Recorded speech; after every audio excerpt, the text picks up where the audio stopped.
Hello, everybody. Welcome back to the Tuesday show. It's been a while. My name is James Chen. Hey, I'm Ultra David. Wow, it's amazing to be back in your apartment, James. As everybody can see, here I am in James's house. That's right. For sure.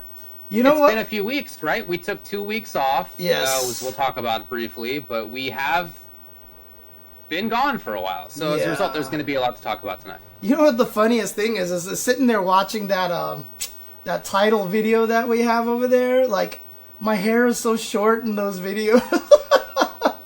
I haven't seen myself with short hair in so long. All right, hold on a second. Oh my god.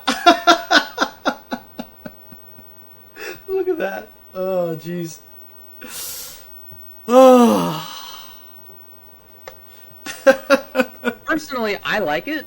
I mean, it needs a shape, of course. It's a little bit too wild. But I'm looking forward to my wife teaching me how to braid my hair. Braid your hair?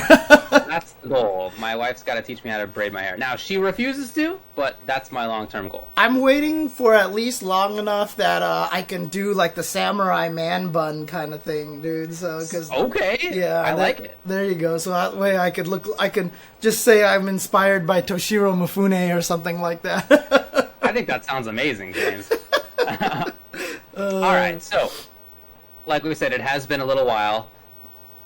2 weeks ago, we were going to do the show and decided not to. It was Blackout Tuesday. There were way more important things going on. Yes. And then last week, we were going to do the show, and I actually, broke my body, which was a bummer. So I had physical therapy, first time in 3 months because of social distancing and so forth. I hadn't been there in a long time. I thought I was maintaining myself well, and I went there, and we did the normal stuff that we always do, and my body just wasn't used to it, and I got blown up super badly. My lower back went numb. I couldn't get up from the ground for a while, and it was so gnarly that when they gave me a heating pad to try to, get my body to calm down a little bit, I didn't realize, because I couldn't feel it, that it was actually up against my bare skin instead of up against my t-shirt, and I ended up burning my back. I had a burn blister that actually just popped yesterday. So you're welcome, everybody, for that information. Today I am feeling a lot better, though. Thank you for that information. It's Oh, God, okay. Yeah, well, I mean, for last week, for me personally, I've just been kind of in a bummer mood for a long time. Obviously, just, video games and stuff just haven't felt that important in the last 2 weeks, So Blackout Tuesday, and then last week, we had talked about, maybe me trying to do the show with with a guest host or something, and I couldn't do it. I couldn't muster up the strength to do it. So I was just like, it felt like I lost my gym buddy, So I was just like, you know what? I'm just not going to do this. So, but obviously, totally. The country has been going through a lot of crazy things here, with all of the, police brutality and the, black people in the United States being, just constantly killed by police and everything. And, the Black Lives Matter rally that's been going around, throughout the world now. It's not even just the United States, but the whole world has been joining, along in these protests. And, it's been exciting to see that, we are starting to make a lot of progress. Things are starting to actually kind of take, and, the media is trying not to cover it as much, make it feel like it's not going on as much, but all the rallies and all the protests are continuing far more peacefully now that the police are not involved. But, I have to say, one of the things that has been impressive to me is, despite your physical ailments and all, and all that, you've still managed to go out and do protesting yourself, right? Yeah, sure. My wife and I both been out there. We are very lucky with where we live. We live in Hollywood, and the protests have been huge. Literally 3 blocks from where we live. So it's been no trouble at all. In fact, it's been... One of my friends the other day asked me, hey, David, how do you find out when these protests are going on? I'd like to know in advance so that I can drive over. And I was like, I actually have no idea. I just hear the protest outside my window, and then I'm like, oh, it's going on, okay, and I hop out and I hang out, right? Oh, dang, okay. It's like right there. So for me, that's easy. But you're right that it's been a very unusual couple of weeks, and I think something that illustrates that maybe well, as far as how much more important the world has been than fighting games, is that when we were talking about which topics to do for the show today, you said, well, we have to cover the Street Fighter V Season 5. And my response was, what do you mean? I thought you were mixing... I thought your memory was funky. Right. I was like, what's James talking about? And you were like, oh, yeah, the announcement of, Street Fighter V Season 5. And I was like, I have no idea what you mean. And I had to actually Google it and discover that on, I believe it was May 27th, there was an announcement. And now that I've thought about it, I half remember it happening and commenting about it on Twitter, but in my mind, it just was so unimportant comparatively that I had completely forgotten about right. It just seemed like it didn't even ever happen. See, I mean, the proof of that is that, remember, it's Street Fighter Season V. Season V, okay. I think that's what it really is, but yeah. But yeah, I mean, we've been out there. It's been important to us. I mean, I've realized earlier this year that I've been going to protests for 20 years. Yikes.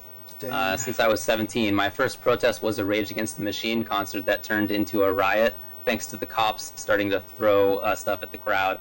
At the outside of the Democratic National Convention in Los Angeles in the year 2000.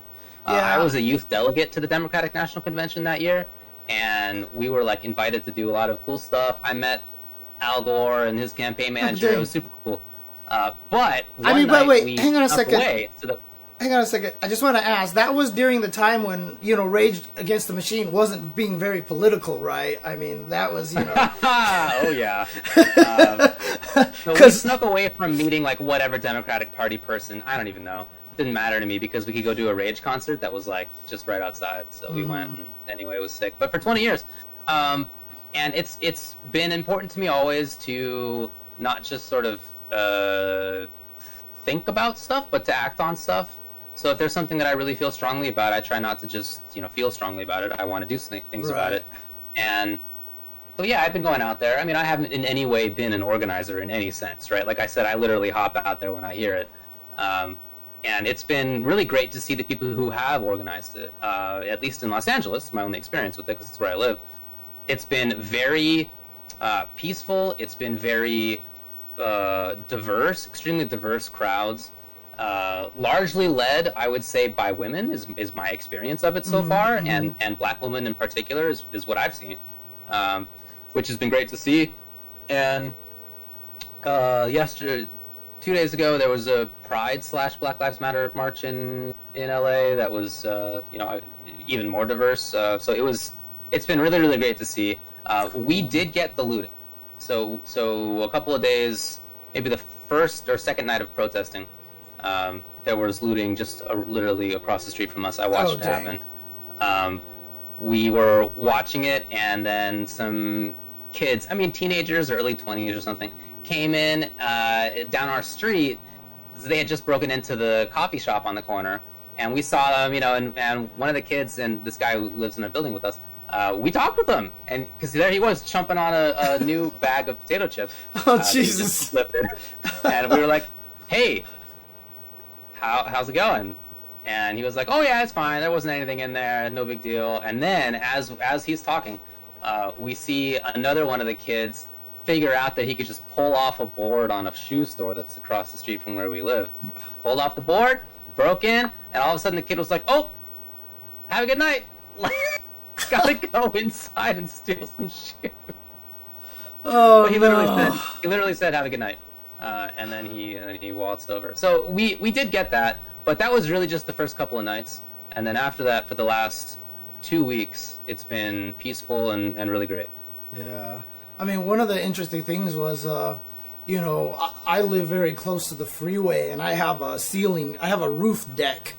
And during the course of the last 2 weeks, right when they brought in the National Guard, I actually walked to my roof, and I saw all of the military vehicles driving in to go to 3rd Street Promenade.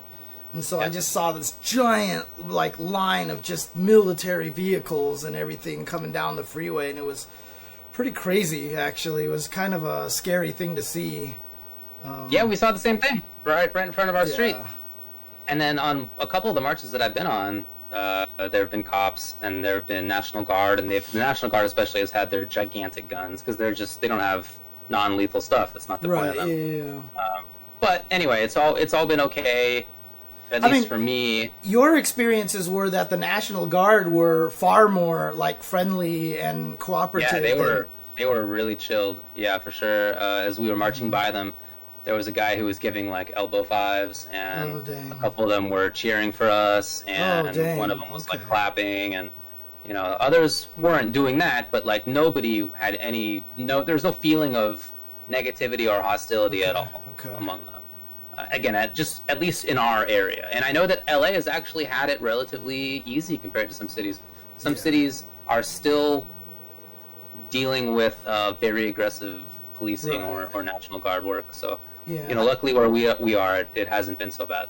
Yeah, because it's very interesting. Obviously, my roommate is Olaf, and, he was in the Army at one point. So, I've had a lot of interesting conversations with him about the situation and everything. And obviously the National Guard, the military, the Army, they have different amounts of training and, more than obviously like police, where they say it was like 110 hours of training and like only like 8 hours of de-escalation or something like that. Yeah, I think that varies by place. But yeah, it's not great for sure. But, obviously... So it has been going better. There are... Again, at least locally for us, there have been some positive changes. For example, today it was announced that the LA City Council is going to propose a rule that would make it so that in nonviolent situations, police wouldn't have to show up. Instead, there'd be people like mental health professionals or homeless care professionals or de-escalation professionals, like people who are specially trained in that sort of stuff, but won't be carrying weapons. And if there's a violent thing, then there's still going to be the cops or whatever they will be called, that will have that kind of force available. That just will not be the first step anymore. That's just a proposal. Hopefully it passes. We'll see how it goes. The craziest thing about it right now is that, there's the abolish the police, defund the police kind of stuff going around. And, I feel like a lot of the wording choice is very poor because a lot of people are feeling like that just means let's eliminate all law enforcement. But, it's not quite the way it is. But, those were not focus tested ideas. Those are ideas that come out of like a long-standing leftist sort of situation where that was just how you talk about stuff. On the other hand, like having the whole spiel is not that easy at hand either, right? You don't mean you're going to defund police. What you mean, or you don't mean you're going to get rid of law enforcement. What you mean is you're going to be replacing some aspects of the police with other professional community and social development folks, and it's just a longer conversation. Right, exactly. I mean, the point of it, I'm fine with the idea. Certainly, if it had originally been called like replace police, maybe better. But on the other hand, like I don't think it's the word they should have used is. They should have used the word that's very much in all of the pop culture vernacular. They should say reboot the police. Reboot. Yeah. Reboot the police. Like when franchises get rebooted in movies and everything like that. No, they weren't thinking about that stuff. Yeah. But anyway, places are still having problems for sure.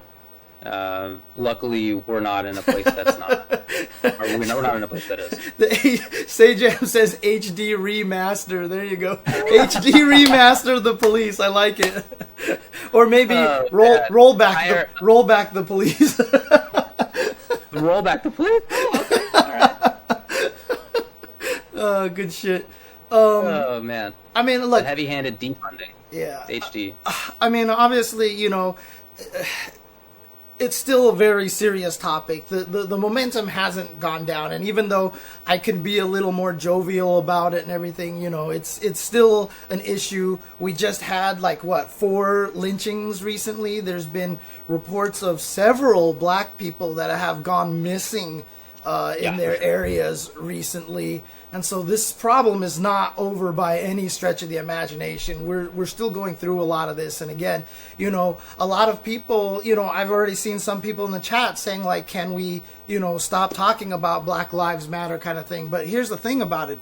That's the privilege that we have, is that if we chose to, we could be like, all right, let's not talk about it and move on. Whereas every black person in the United States can't stop thinking about it. It's their everyday life. The only way we can get to a point where we stop thinking about it is when black people can stop thinking about it. And we're not even close to that yet. So this is a topic that's got to keep going on, and we got to keep talking about it, and it's something that we have to keep pushing for. I mean, you talked about how you feel like you have to act on it. You know, for me, it was kind of an interesting situation because I was kind of scared to talk about it in a way, you know, because of the social aspect of it, the social media aspect of it. I've already been, you know, attacked for various reasons recently, and so I was kind of like nervous to say anything about it. But having talked with some of the black members in the FGC, you know, I was able to help. They were able to help me find my voice, and I finally just kind of, you know, really just, you know, got behind it and talked about it a lot, and have really been, you know, making sure that it's a topic that people understand. I know I've been putting it on my Twitter a lot. I'm sure, you know, I'm sure that cost me a ton of followers, but it doesn't even matter because it doesn't matter, right? It just doesn't matter. And I wanted to use my voice for something positive. While I personally just, I'm introverted. I'm also kind of like, you know, not the kind of person that goes out to do protests and stuff like that. But, you know, if I can use the audience and my voice and everything like that to try to spread the awareness as much as possible, I feel like that's the best I'm going to be able to do for now. I do think it's worthwhile to not be, to not feel as if you need to constantly engage in the worst of this. Yes. So I do think that it's worthwhile to have something that you do. I mean, we're all gamers. Obviously, that's why you're watching this channel, or you're even on Twitch in the first place.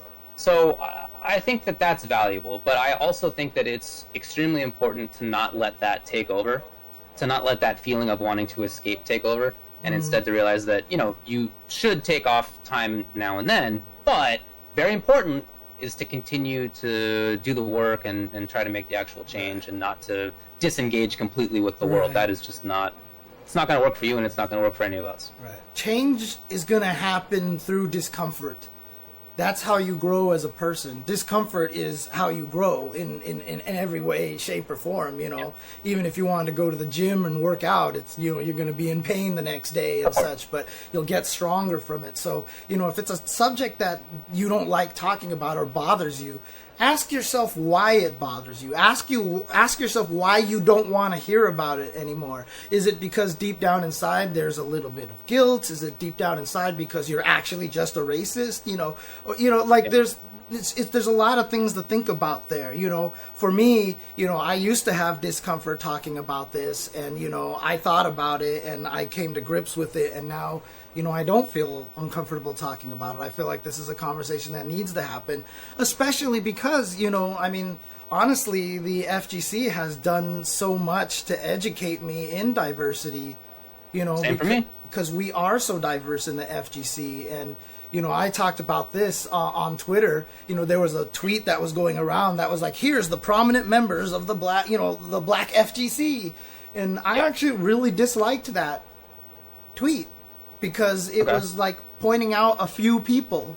And I just sat there and thought about it, and I was like, you know what? If you wanted to point out all the significant black members in the fighting game community, we would be here all day. Because there's just might be worth doing that. So many of them. And, you know, that list, you know, I talked with some people, and they were saying, like, you know, a lot of people are like, why aren't I on that list? You know, and I mean, some of the most important people in our community, you know, for example, like Tom and Tony Cannon, right? I mean, like Tom and Tony Cannon, you know, Larry, you know, Shin Blanca, Larry Dixon, and even Big E. Right, 4 of the longest term TOs that we have in the fighting game community, you know, are black members of the fighting game community.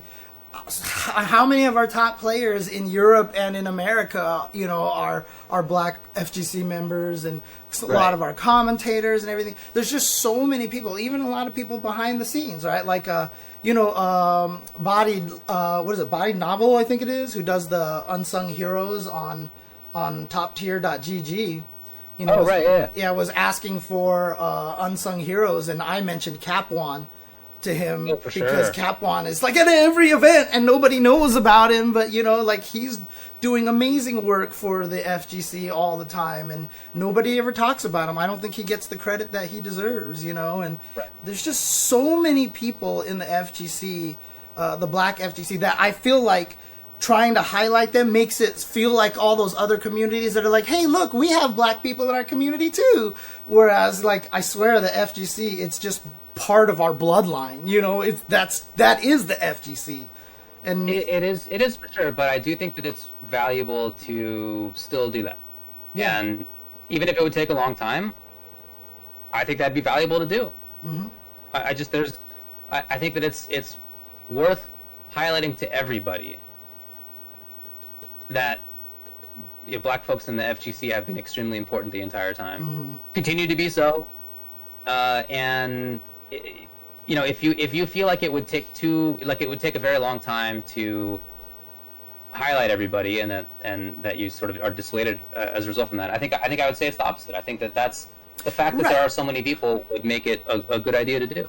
Yeah. I mean, like I said, it's not that I don't want to highlight anybody as a result, but it's just like there's this. It feels very cherry picked. You know what I mean? Like here's the let's pick these people, but the discussion needs to be bigger than that. The discussion has to be bigger than that, than just saying, hey, look, here's the black members of our FGC that are prominent. Like, I want to talk about the history of blacks in the fighting game community. I want to talk about how they were pretty much there, and how, if somehow magically all the black members of the FGC disappeared, I feel like in the Western Hemisphere, in the US and the EU, our scene would just basically be gone.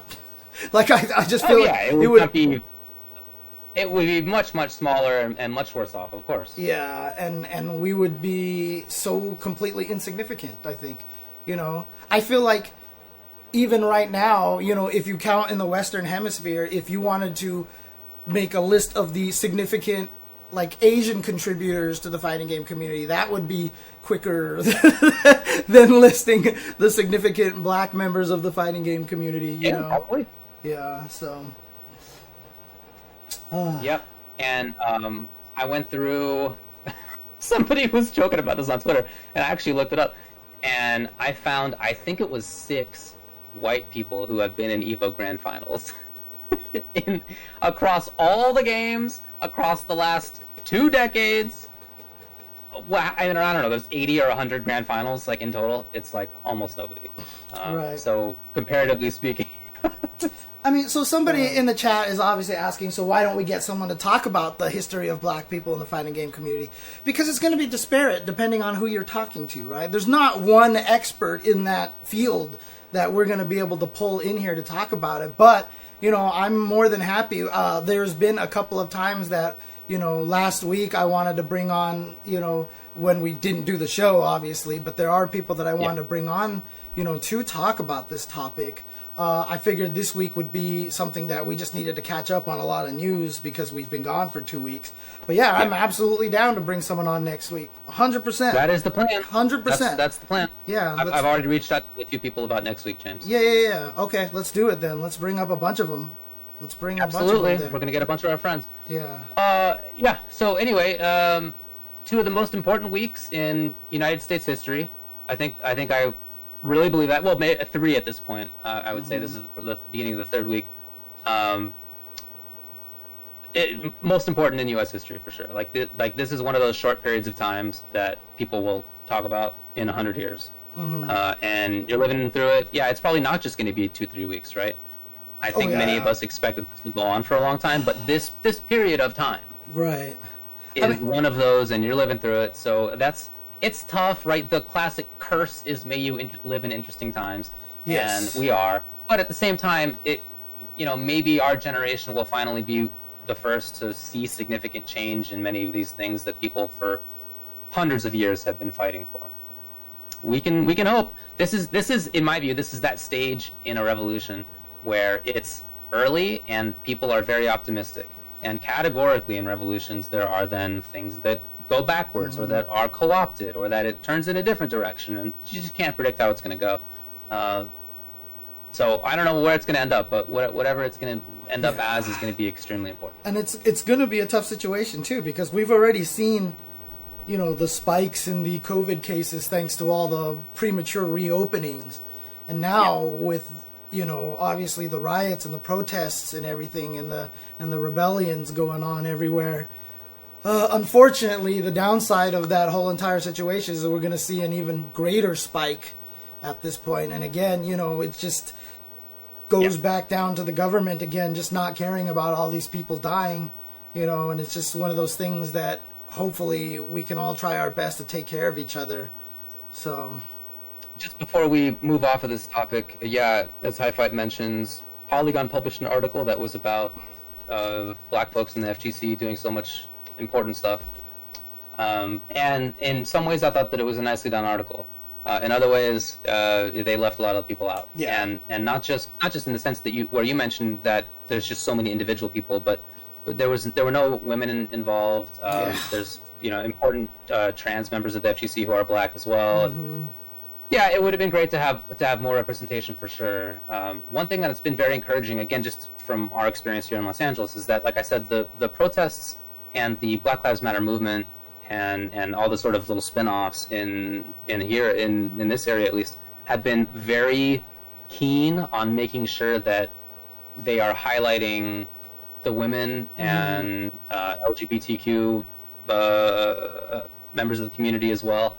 And so, like, as we're marching around there chanting, somebody will say his name, and you yell George Floyd, and somebody says say her name, and you say Breonna Taylor, and there's any number of different callbacks with the way too long of a list of people who have been killed, and they're really intentionally trying to make it so that it's covering different parts of the community and not just black men. And the worst thing about it too is that right now, just to add just one more topic I kind of want to talk about this is that obviously there's a lot of great people out there with inspiring words and everything like that, but we are in dangerous times right now. That I know I just watched a video of one black woman who gave a very impassioned speech, and a few days later she was found dead. And we have to be careful of those kind of situations as well. When you do have people protesting, when you do take photos, make sure that you, blur out the faces and make sure that these people are protected in a lot of ways too. I mean, there was the guy who filmed the Eric Garner choking, and he just got released from prison. And in some way, I actually feel like he's in more danger now, than he was when he was in prison. I'm actually legit kind of scared in that situation. So,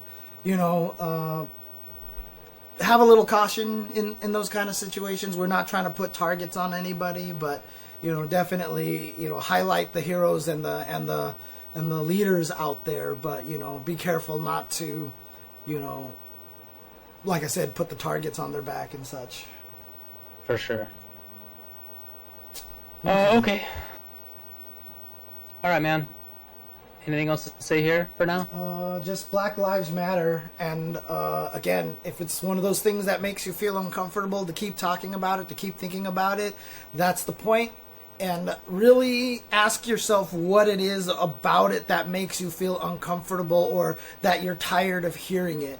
Think about that aspect the most and come to terms with why you feel that way. That's what needs to happen. That's what we all need to do is if it does make you feel, if you're not for it, if it makes you feel uncomfortable, really ask yourself why. Really, really ask yourself why. On our Patreon, we put up articles every Friday. People haven't seen that. The one that I put up last was about how the fighting game community helped me, actually get a more diverse friend group, including many black friends, that I just didn't have growing up. And Yeah. what made me think of it is when you said that this makes people feel uncomfortable and ask yourselves why. I'm sure that I wouldn't have felt the same way 25 years ago. I've always been a giant leftist, all right? I was in a Rage concert 20 years ago that turned into a riot, all right?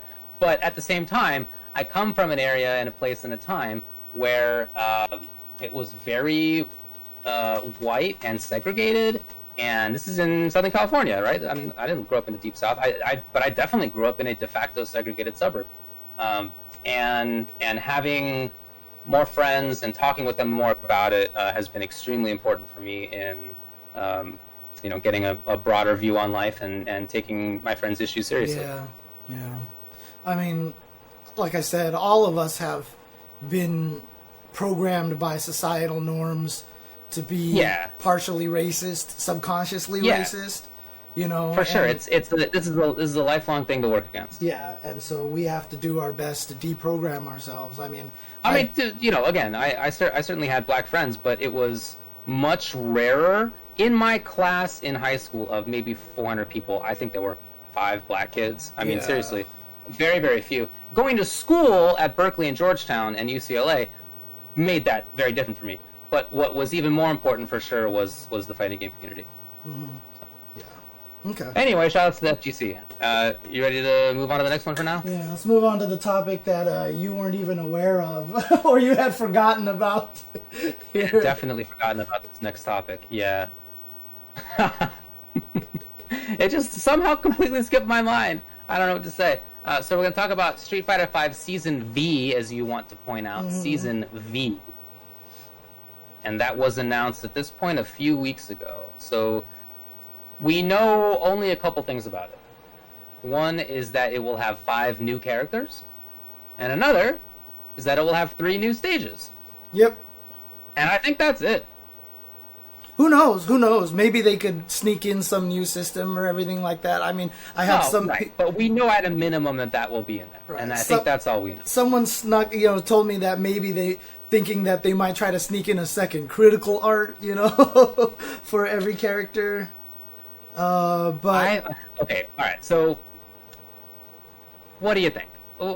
Right? What do you think about there being a new season with 5 new characters and 3 new stages at minimum? I think obviously, we've kind of talked about this. I've hit on this myself that I feel like getting to 45 characters might be a little too much at this point because there's so many characters. But at the same time, they've done such interesting things with the most recent 5 characters that they've added that, part of me is actually kind of excited to see what they could do with some new characters that they add in there. Because if they can be as fun as, like Poison and yes, Honda and Lucia and Seth, and Gil, if they can make them as interesting as those characters, I'm kind of excited for that. The question really comes down to, is there going to be any brand new characters? Are they going to be all returning characters? Because at this point, if Capcom puts new characters in there, that's taking up slots for potential returning characters, and there's so many characters that everybody wants back that they're all mad about, that aren't in the game, and so, maybe they should just do 5 returning characters to try to placate as many people as possible. I think that makes sense. It doesn't super matter to me. My primary feeling is that I kind of wish this wasn't happening. I'll be frank. I would rather... Mm-hmm. I am on the side of I'd rather not there be 5 more characters. Right. Mm-hmm. 40 is great. I don't need 45. more than that, I'd rather not have to learn 45, all right? Mm-hmm. I'm already at the point where I'm just like, let me play this game. I really like it. It's one of my favorites. I am having a blast. I don't need there to be changes. I could happily play this game for the next 5 years minimum. Right. I would be stoked. So I just don't need it or want it. All right, it's happening. So as far as which 5 I want, that's not super important to me in terms of the characters themselves. What I would like to see is maybe the few archetypes or character styles that they just haven't really had yet. For whatever reason, there's not a true Rekka character, right? Like Karen's is hidden behind V-Trigger. And it's barely a Rekka anyway. So. And it's barely a Rekka anyway, yeah. So stuff like that, I think they could explore a little bit more. I would love to have a a couple of weirdos, right? I mean, that's what I enjoy. Mm-hmm. I don't need it to be 12, okay? But I think it's cool if we had like an air dasher kind of weird distance, but also air dashy wants to throw you up close character like 12 and Third Strike, who didn't suck. Right. I think that would be great. But whether that's like, I don't need 12 to be back, but some kind of style like that. Right. Oro might be cool. He's got a very unique style. I could see Viper being interesting in the context of SF5. They'd probably change her in some ways, Right. but that's fine with me as well. So I feel like I'm pretty open in terms of which characters get in there. I just want there to be styles that aren't already in the game. The way, I mean, I did a whole stream on it. I think that was like the last main stream I did before my weird little 2-week hiatus, where I just went through the entire list of all Street Fighter characters that have ever been in a Street Fighter game, ripped them all out, and I ended up with the 5 that I chose, which was, I want Sodom in there, right. Obviously for completion. But if he hasn't gotten in there yet, somehow I doubt he's going to make it in there at all, but I can have my fingers crossed. But I think it would be really cool. He has a model in the game. Yeah, and I feel like it would be really cool if they either made him the, ranged hopping kind of grappler character, or just make him so that he's all about charging into you and running you over like he was in the original Final Fight. The other characters that I picked are kind of little oddball choices here. So I said, they might bring the Capre back because she has a whole model and you fight her and all that stuff like that. I would rather see them bring Julie and Junie back to complete the Alpha arc, but I would make them one character.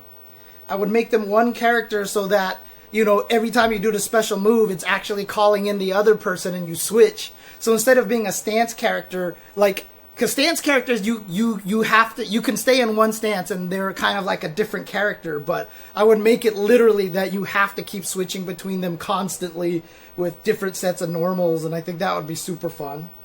You want Arya in Street Fighter 5? Okay. Yeah, essentially. I would like to see Eagle in the game. I want to put Eagle in the game because, actually, not even for gameplay. One, they could do a lot of really cool gameplay mechanics for him. But two, it would be nice to have an actually openly gay character in the game, not ambiguous like Zangief. And, it would just be good to have Eagle in the game to be that representative. Don't make a big deal out of it. Don't make a bunch of dumb, homophobic jokes or anything like that. But have a character who is just openly gay and in the game, as a representation. I had no idea. I think that would be really cool. Lee from Street Fighter 1, who was Yin and Yang's uncle. In the lore, it says that he's learned drunken boxing. So I think it would be really cool to have a drunken fighter finally in Street Fighter. His V skill would be him drinking. Can you imagine if he had Yun Yang's dive kick, only if he drinks 5 times, but if he drinks 10 times, if he dive kicks, he plants himself on the floor because he's too drunk or something, Okay, that's funny. And then just because I think it's probably due, I would put Viper in there as well. Yeah. My honorable mention was Sean. He just wouldn't make sense because he's too young. But I would put him in there because I think it would be fun to have him pre-Shoto. He doesn't have any Shoto skills right now, so he would play purely through basketball moves. His Haru burst would be a chest pass with basketballs, and he would just be chucking basketballs. Can you imagine if his uppercut dunk was actually him jumping up with the basketball and punching the basketball down, and you see how it actually transitioned into the Shoryuken that he has and everything. So those are the kind of ideas that I had. But again, he's too young; it wouldn't make any sense. So yeah, I feel like I would expect Viper. I don't know. She's just such a popular character, and she was one of the few new ones in SF4 that, at least, that people really liked, and hasn't come back yet. So I'm more encouraged by the fact that this may be coming after they seem to be able to create cool characters, because the last 5 have been great. Beth, Gil, Poison Honda, Lucia, great characters. Interestingly designed, not overpowered, not underpowered, right? All unique in the context of SF5. So, if they are going to keep that kind of effort, okay. Yeah. I hope that they do. But again, primarily for me, I just want unique playstyles. Yeah, I think Viper could do that. I really want an air dash kind of character. Anyway, I already gave my bit, but I just want some new stuff. Yeah. And what about your 3 stages you want, James? The stages. Mm. I mean, if they brought back old stages, I mean, they could do a lot of really interesting things, but I hadn't even really thought about that. I mean, if they're putting in 3 new stages, can we alter some of the older stages so like the plane doesn't actually like, you know, bend and turn and everything, and make it so that the beach stops, actually the waves don't come up and things? So I don't think we can, no. Nope. I think Birdie's chain is going to go through his body for the next 100 years. They're not fixing any of that stuff, dude. Alright, so there you go. SF5 Season 5. How about that?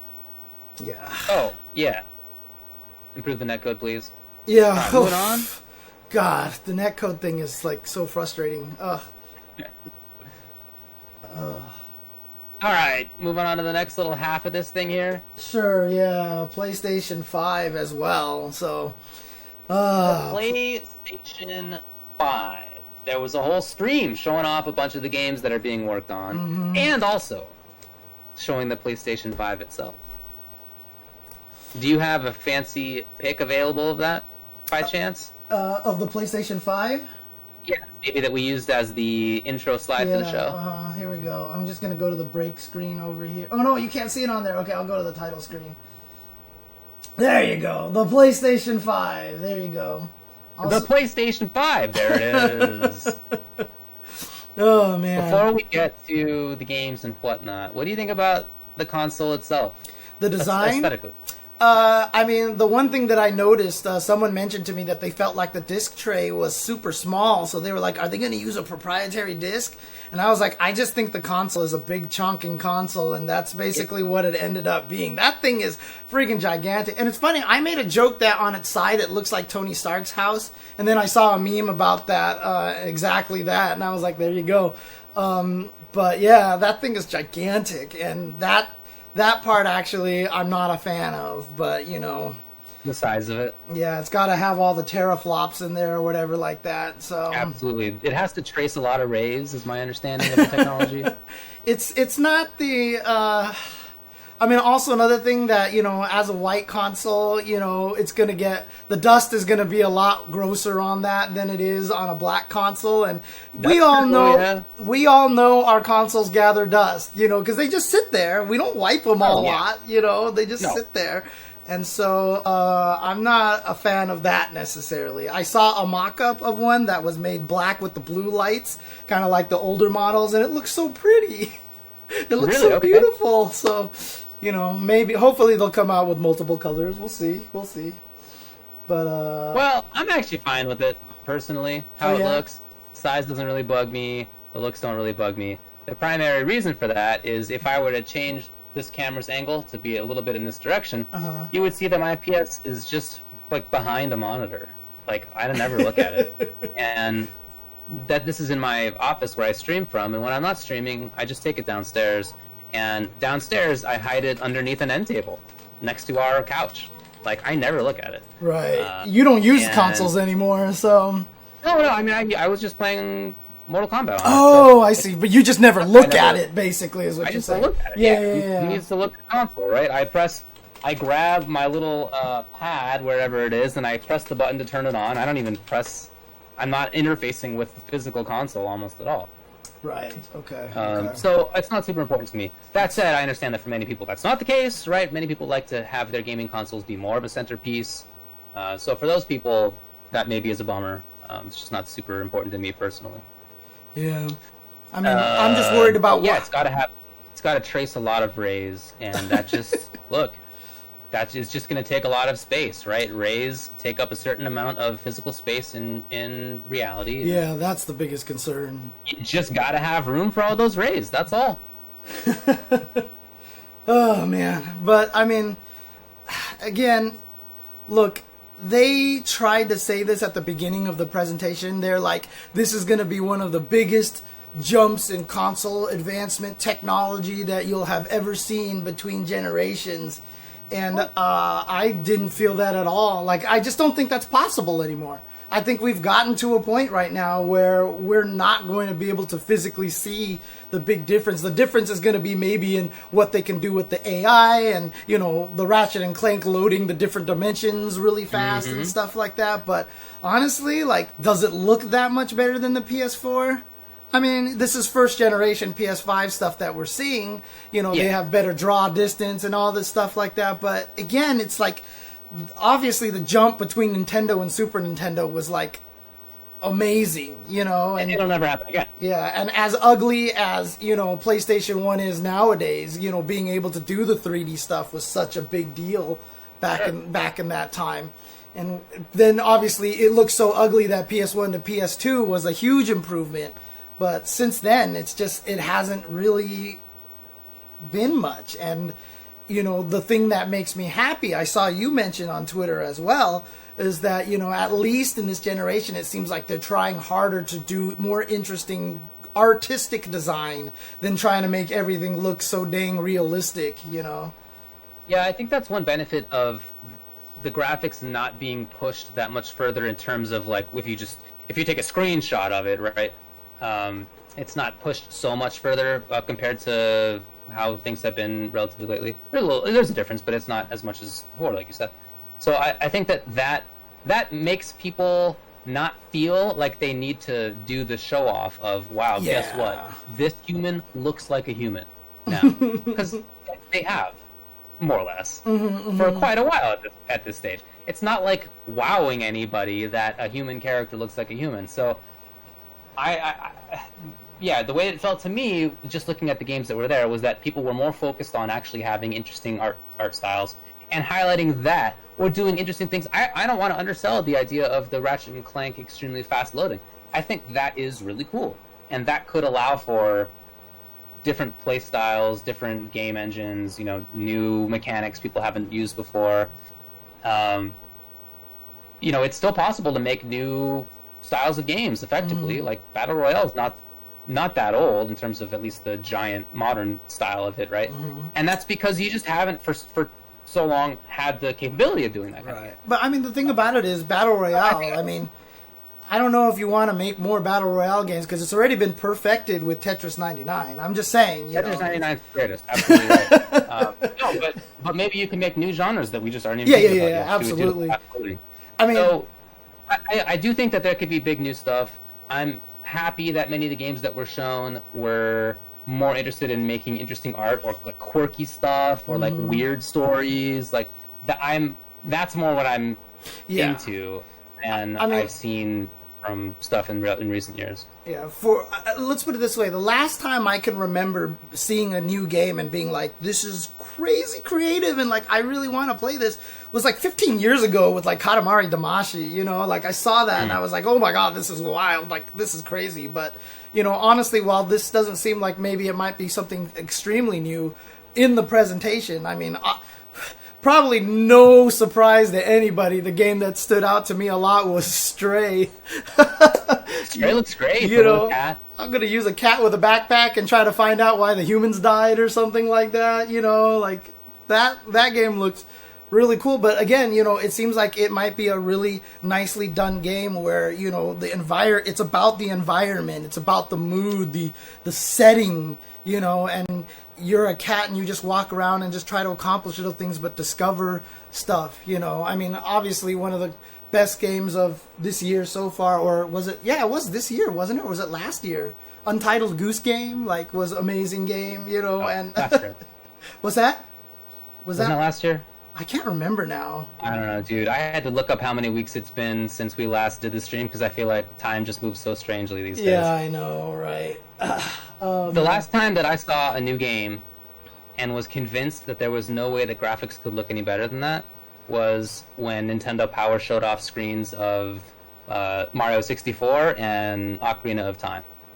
And I was just absolutely convinced that that was the height of graphics. There's no way to do any better than that.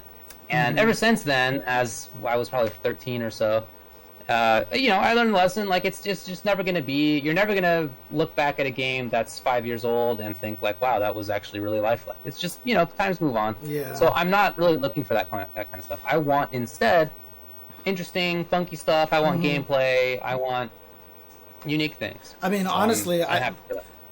One of the most beautiful games that like actually blew me away graphically was fairly recent, maybe 5 years, 6 years now, I guess. But that obviously was Guilty Gear Xrd, But that again was, hey, let's use the processing power to replicate what we did before and preserve that art style.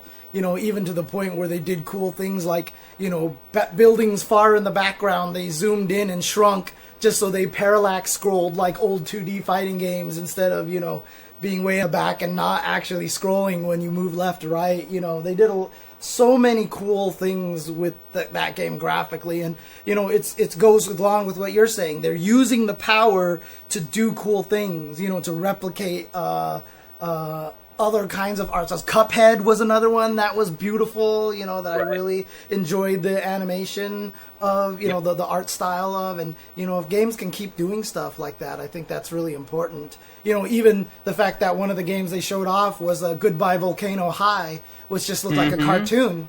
I don't even know if it was sprites or just a cartoon or if it's 3D models. I don't know, but that's good. I like that. Yeah. So. Yeah, I agree. Speaking of X, there was no fighting game shown off, and there was no indication that they would show off a fighting game. Mm-hmm. But there were people out there who were hoping that there would be something. There was not. I didn't expect anything like that. Like I said, there was no indication that there would be, but I also just didn't expect that. Just thinking about the timelines of games that we know and the developers that we know are mostly just working on stuff already or have other projects, and I just didn't really think that there would be any of those studios who would have the time or wanted to show something off now, or maybe they're going to have something on PS5, but now's not the time to show it off because their current game is already still being sold and still a big deal, right? And I just didn't think there was going to be anything like that. And not only that, but I really do feel like fighting games just save all their stuff for EVO.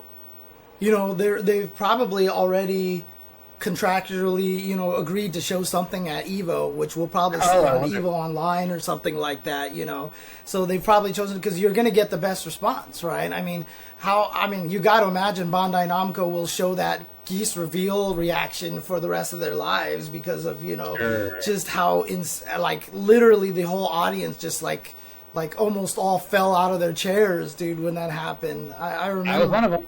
Dude, yep. I still remember too. It's so funny. It was just when they announced the Demon Souls thing. But when I was actually sitting in the audience watching the Geese reveal with my friends, and as soon as the voice came on, as soon as Geese talked, someone in the audience went, "It's Geese!" And I was like, "What? Why would it be Geese?" And then they showed the doors, and I was like, "Oh my god, it's Geese!" And it's funny. Someone actually put up a clip of Joe's reaction to Demon Souls, and as soon as you saw the demon flying with the skeleton hanging off of it, Joe goes, "It's Demon Souls! Oh my god, it's Demon Souls!" And I was like, "How do you know this is Demon Souls?" But he knew it, and there it was. So, oh man, it was hilarious. But yeah, I wasn't. Snacks look sick for sure. I'm in on Bug Snacks. You can check Twitter. You can check the Twitter archives. I said that I was going to get the strawberry game before I found out that the title of it was Bug Snacks. Before I found out that the strawberry was about to be eaten, I was like, I see that strawberry crawling around. It just said strawberry or something, and I was like, I have to buy this for sure. But this is the kind of game that I want to play. Cool. It's all about. And the longer that the trailer went on, the more I was like, yes, super weird, love it, yep. And you haven't even talked about the music yet. Right, the Bug Snack song. Oh my god. Yeah, that's great. If I remembered how it went, I would sing it right now. I would sing the Bug Snack song. Good old Bug Snacks. Bug Snacks. All right, dude. Anything else to say about the PlayStation number 5? I mean, honestly, there were definitely a few things that looked interesting. I mean, I had not heard about all the leaks about Village. And so, when the Resident Evil 8 trailer came up, I was watching it and I was like, this looks kind of, Then I saw the Umbrella logo halfway through and I was like, wait a second, is this a new did I just see that right? And then they kept doing stuff and I was like, what's going on? And they were like, Village. And I was like, huh, that's weird. And then 8. And then I was like, oh, clever. And I was really happy about that. So, but I really hope they don't make Chris the bad guy because Yeah, what do you think about Beefy Chris? So someone actually said that the lore should be that Chris is actually just the gun, and whoever picks it up becomes Chris, and that's why like he has like different bodies because a different person has just picked up the gun or something like that. But dude, that Chris looks like I don't know what happened to him. He's like chonky Chris all of a sudden, dude. Like, Yeah. but like I said, I hope it's like some sort of weird Umbrella clone of Chris, or he has a reason to have shot whatever innocent human or whatever, you know. But I'm so sick of the, you know, the your good guy is now the bad guy, you know, storyline trope. I hate that trope. I absolutely hate that trope because it's like designed to be edgy and it's just so boring. And I don't care. Just let our heroes be heroes, please. Thank you. I don't have a position on that. Yeah. All right. PlayStation 5, it's coming out at the end of this year or whatever. I don't know. I guess I'll buy one or something. Rumors are there was what was it? PlayAsia put up a screenshot, a web page of it being for $700 on sale, but that might just be a placeholder. Nobody knows. Yeah, I mean, it's probably easier to overcharge for the console and then refund it when the actual price comes out, as opposed to undercharging it and then charging more once the console comes out. So I bet you PlayAsia is just putting it up there so people can pre-order it, so they have an idea of how many to order, and then, you know, once the price, if the price comes out and it's less than 700, they can be like, oh, we'll charge less, and everybody will be like, cool, as opposed to, sorry, we have to charge you more, and then people cancel, you know, kind of thing. No, that makes sense to me. That makes sense to me. It's going to be some substantial amount of money, folks. Yeah. And it'll be. And at this point, it's hard to even be like, because, like, obviously when the PS3 came out and was like, what, $500, all of us were like, what the hell are you guys doing? But that was also, what, like 20 years ago? Dude, yeah, I mean, really, if you think about it, consoles have been about the same price, give or take like $100, $150 for 30 years. Yeah. And that's just like not typically how goods are sort of dealt with in terms of inflation. Yeah. So yeah, it's gonna be something high. Although consoles can kind of could try to hit the printer model, right? So, you know, you buy the printer, but then subscription to PlayStation Network is the ink, right, you know, kind of thing. No, and buying the game. Oh, they already do that. Yeah, so they're gonna have to take a loss on that. Oh God, you want to talk about expensive consoles, Infected Jazz? Let's talk about the 3DO. Okay, let's talk about 3DO. Ugh, that was ridiculous back in the day. I didn't know anybody who had one of those. I had one because I wanted the Super Turbo on there. I bought it used from somebody else, and even then I overpaid for it. So, jeez, yeah, was not happy about that. I definitely didn't know anybody with any of that. The funny thing is I got it just for Super Turbo, and then I bought Starblade for it because me and my friends were obsessed with Starblade, and then for my friend's birthday I gave him the console and Starblade because I didn't need it anymore, and then it died on him instantly, so it was like, oh, dang, wonderful. That's a bummer.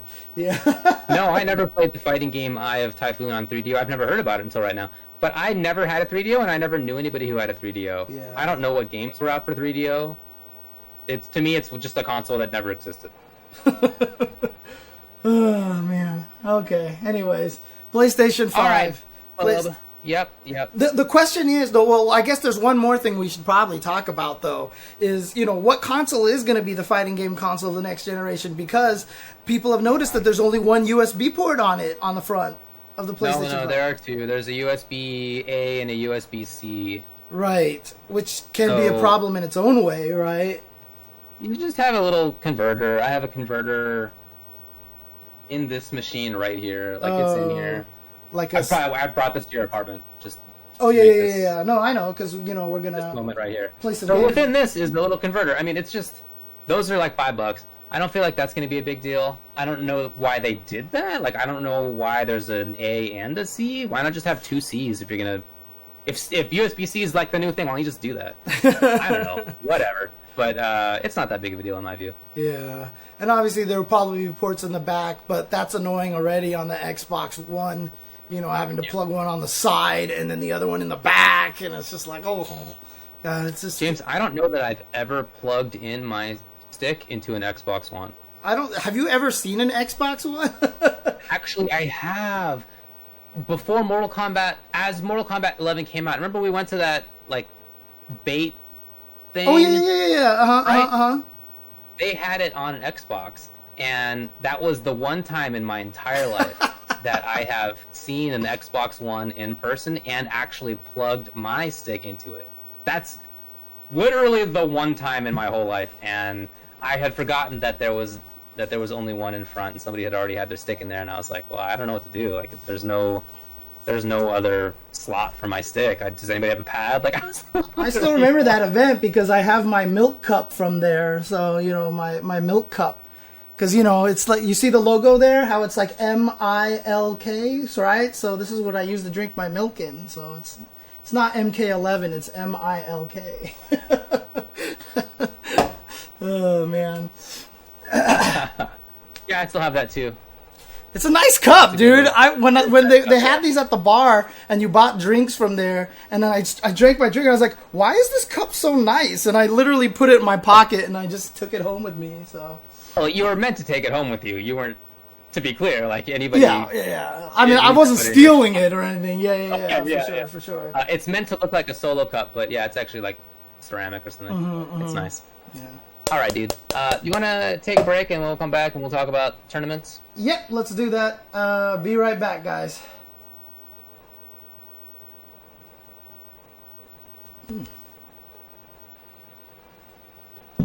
There we go. Welcome back, everybody, to the Tuesday show. David is eating bug snacks for dessert. What? How'd you know? I didn't say what I was having for dessert. Somebody already guessed bug snacks? Yes, that's correct. Someone actually said that they should have bug snacks at EVO as a tournament. And I says, if you all become what you eat, then everybody at EVO will be turned into Korean barbecue. So. Oh, wow. Oh, man. All right. Look, this is a sentence I haven't said in a long time. Let's get to tournament results. That's right. We have had tournaments over the past couple of weeks. We're all stuck at home, more or less, while things are opening up in stupid parts of the world, like the one that I live in. But in general, big events aren't happening. And so everything has to be online. We've sort of all come to grips with that, right? And as a result, people are holding more and bigger online events.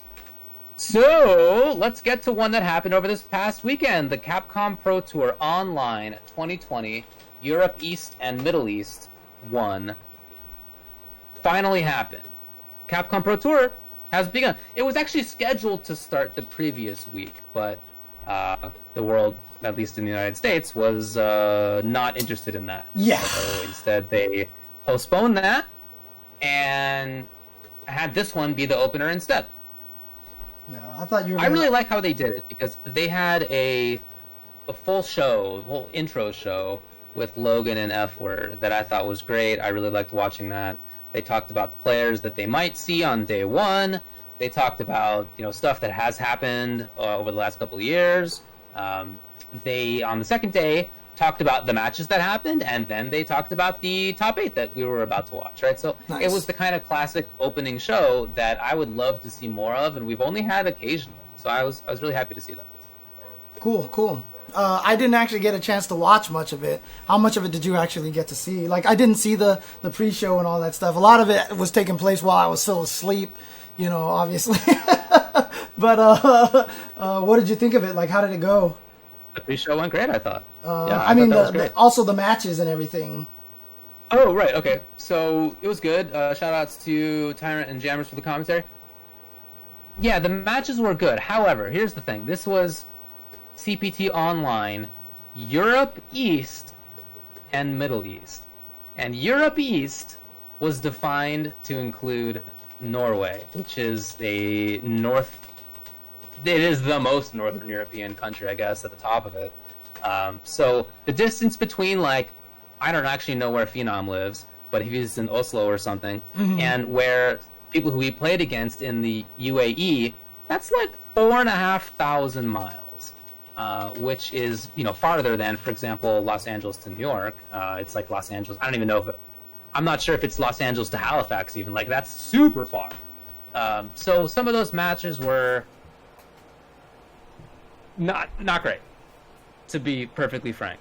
And the players afterward, look, they knew it. I think, to their credit, didn't blow up about it, at least on Twitter, which was maybe good. But sure, yeah. I mean, it's, I think, fundamentally a bummer that the netcode's not great. But on top of that, knowing that the netcode is only okay, I don't know why you would have that kind of geographic stretch, right? Like, the Middle East is a very strong region. I think it's a very important region. All right, let's talk about the results, because that's going to make my point. The top 8 was Phenom, who won it, so that's Norway. Karen, NVD Phenom. Second place, Nasser Big Bird, Rashid. Third place, Nasser Angry Bird, Zeku Unabuki. Those are the United Arab Emirates.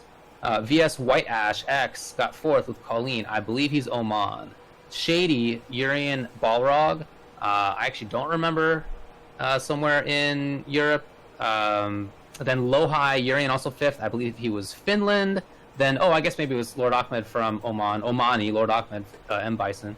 And Gadare Volcano Rosso Guile, who I don't remember where he's from either. So this is a very wide breadth of players. But 4 of those 8 are living on the Arabian Peninsula. So the Middle East is so strong. I don't know why it keeps getting lumped in with other parts. This is something that's been a problem in the NRS scene as well sometimes. Clearly, there are lots of good players there. And especially in games that don't have fantastic netcode, I just really want them to let them do it themselves. Oh my gosh. I've turned into a YouTube video. Yeah, I mean... Now, one thing that was said... Look, I'm just going to say that I'm totally blaming Logan and F-Word. They keep doing this just so they can keep claiming Big Bird and Angry Bird as Europe. So that's my conspiracy theory, So half these players are from Middle East, half were from Europe. Again, this is Europe East, quote unquote. So there's still going to be Europe West, but there will also be another Europe East / Middle East, because almost all of the regions have 2 tournaments that are going on. I think China and Australia are the exceptions to that. But yeah, the matches were good. There were certainly some good matches in there. Again, though, like, especially Grand Finals, which was Norway to UAE, like, it's just, how good can that be? Right, yeah. I mean, on our end, as the viewer, I could see sometimes the players did things that kind of indicated that they didn't have a great connection, but it will... Hey, that's the game we play. I don't know what to say. Yeah, unfortunately, we got to deal with that. And, I mean...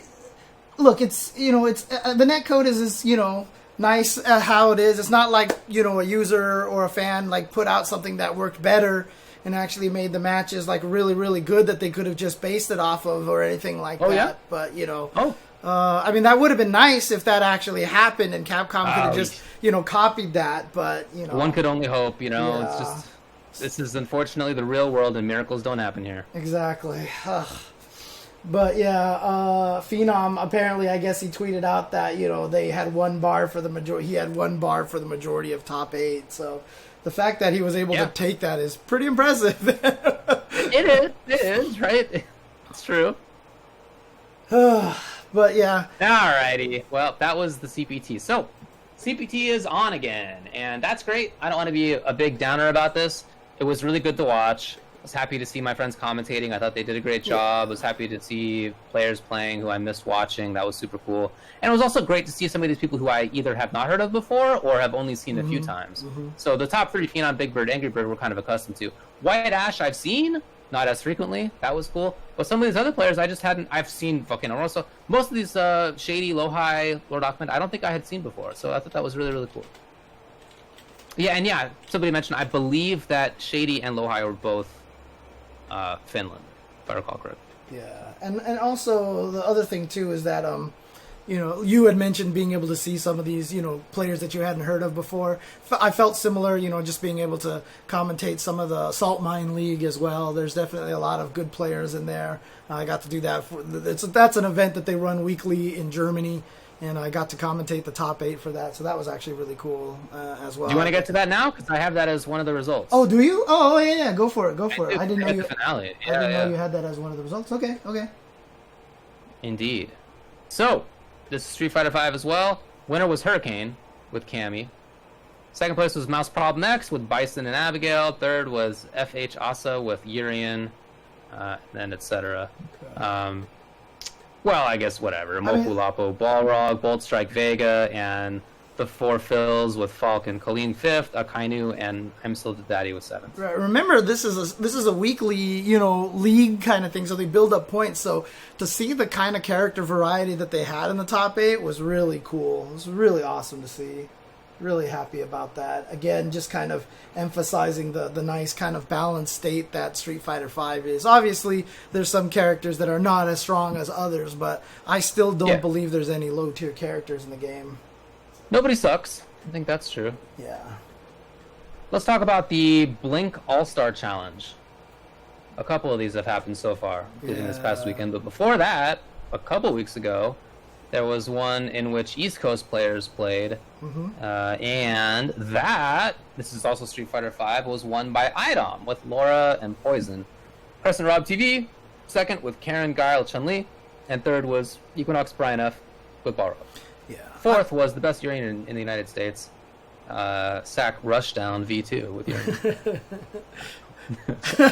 I mean, look, I'm super happy for Rob TV. He's right there. He's right there, and obviously he lives with NuckleDo now, so that can only help a lot more. But I felt like even before he moved in with NuckleDo, he was right there to becoming one of the best in the country. And I really feel like a lot of it comes down to mentality. I think that I can sense. I did a whole video on YouTube where I analyzed the mood of him versus Zaffarino.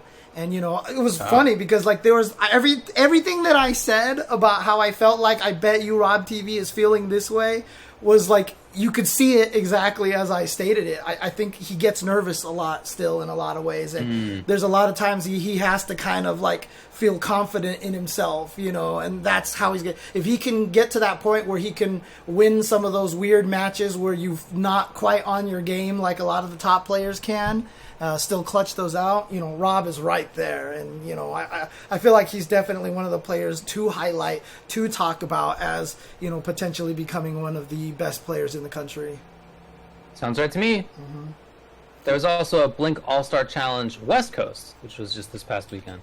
By the way, each time they've done this, they've had really cool art for all the players involved. It's so good. Have you seen that? They do art for every player that they invite for this. And it's so good. It was 16 players each time. Yeah, it really is cool. Super cool looking. Yeah, it's awesome. People involved.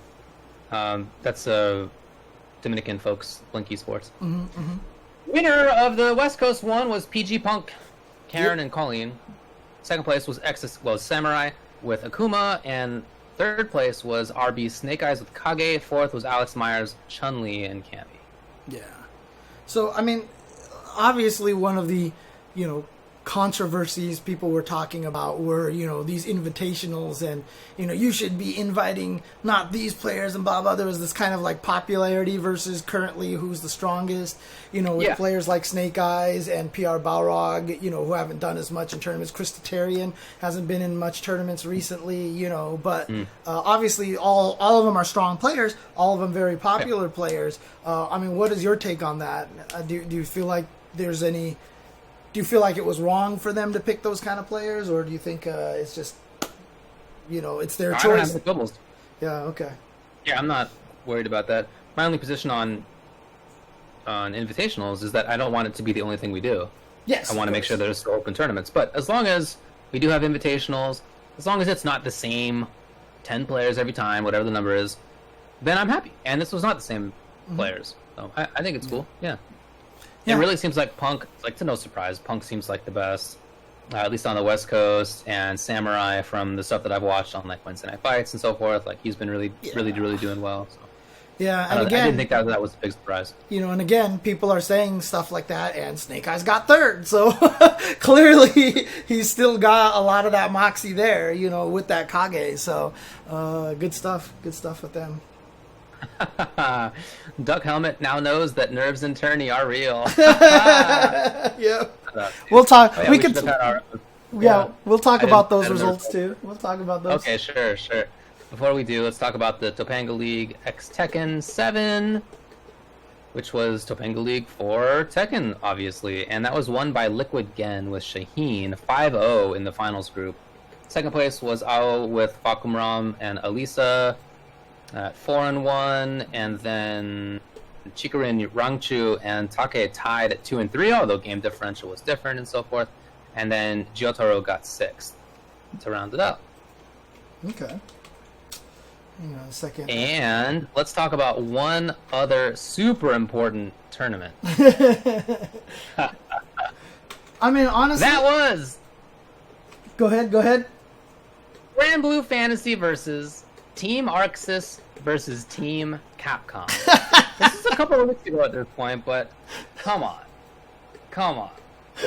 Now, do you know if it was... I'm not sure I need to go through the results. Do you know if it was Pokemon style or was Seda style?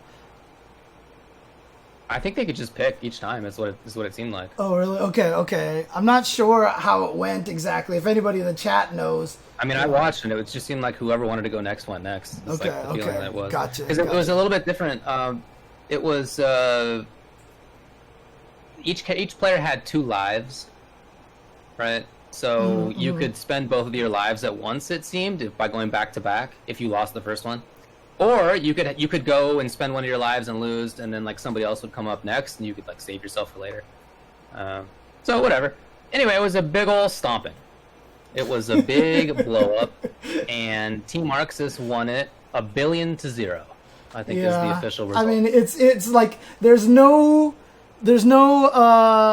number that you could say that would change the ratio, because it's gonna be whatever to 0, right? Oh man, it was so bad. It was it was a stomping. So it was a stomping. I thought that some of the player selections were a little weird because some of the players on both sides I thought like didn't exactly fit. Like some of these players you're just not going to get to fit well. Like what team is Jan in? Like this is a guy who's been playing both Capcom games and ArcSys games forever. Yeah. So in some of these cases it's like whatever. Same thing with Marn, for example, with Marlin Pie, for example, who was on Team Capcom. But in addition, some of the players on Team Capcom I don't think are like super into someone said that some of the Capcom players had to actually like do that little pre-thing that you have to do just to be able to unlock online. Oh my god! Well, that's not a great sign at all. I mean, Curly W mentions blow up, and I mean, I'm not going to make any excuses for the Capcom folks. Like that's who signed up or whatever got picked. Right. I don't know how it went. But and they got eaten alive. Curly W mentions that Ronin Rumble did a different version of it this past weekend as well. So I don't know if we could. Does anybody have the results from that one? But apparently that one was much closer and came down to like the final round. Definitely. Do you guys? Does anybody else have any? Does anybody have a link to the results from the Ronin Rumble? I would love to grab that one as well. If there's any sort of results anywhere from anybody.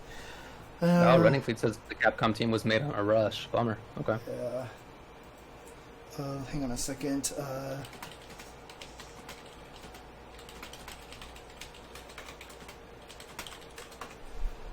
Okay, all right. Also, this past weekend... Oh, here we go.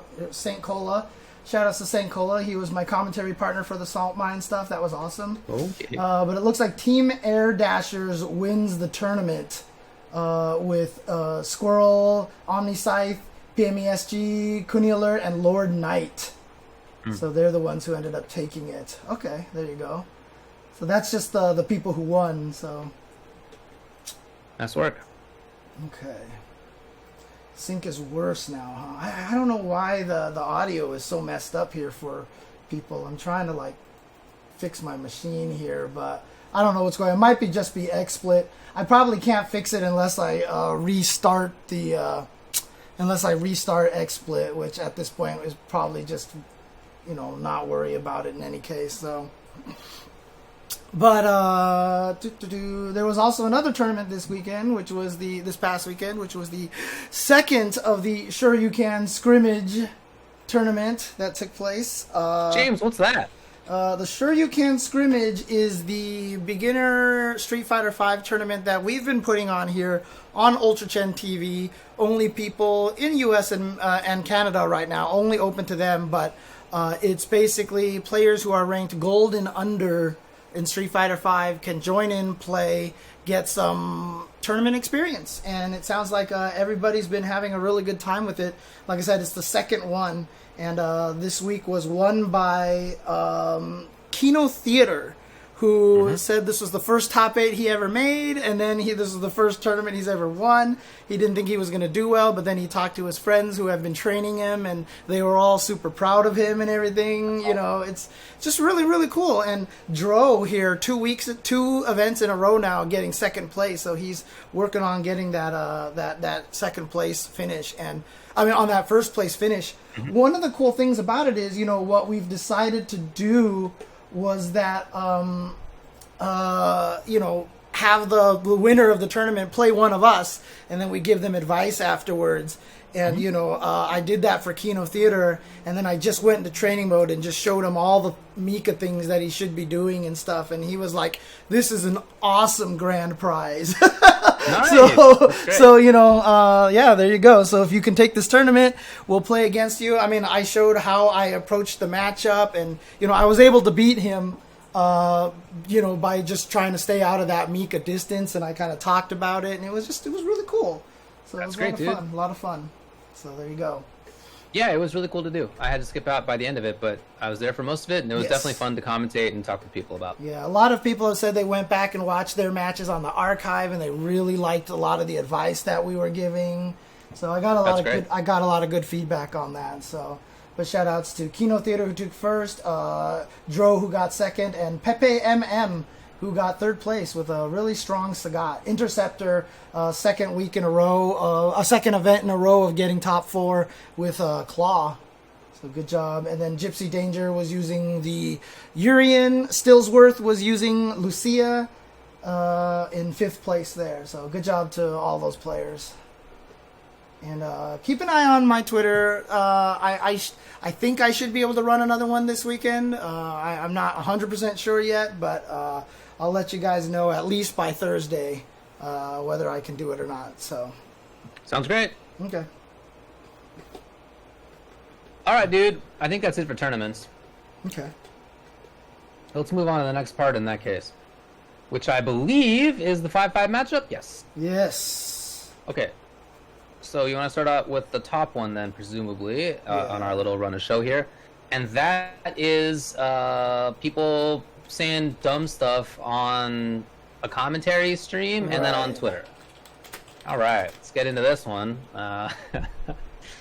So in chronological order, this was maybe, again, time has lost all meaning to me over the last 3 weeks. So at some point in recent history, Mike Z was on a Skullgirls stream and,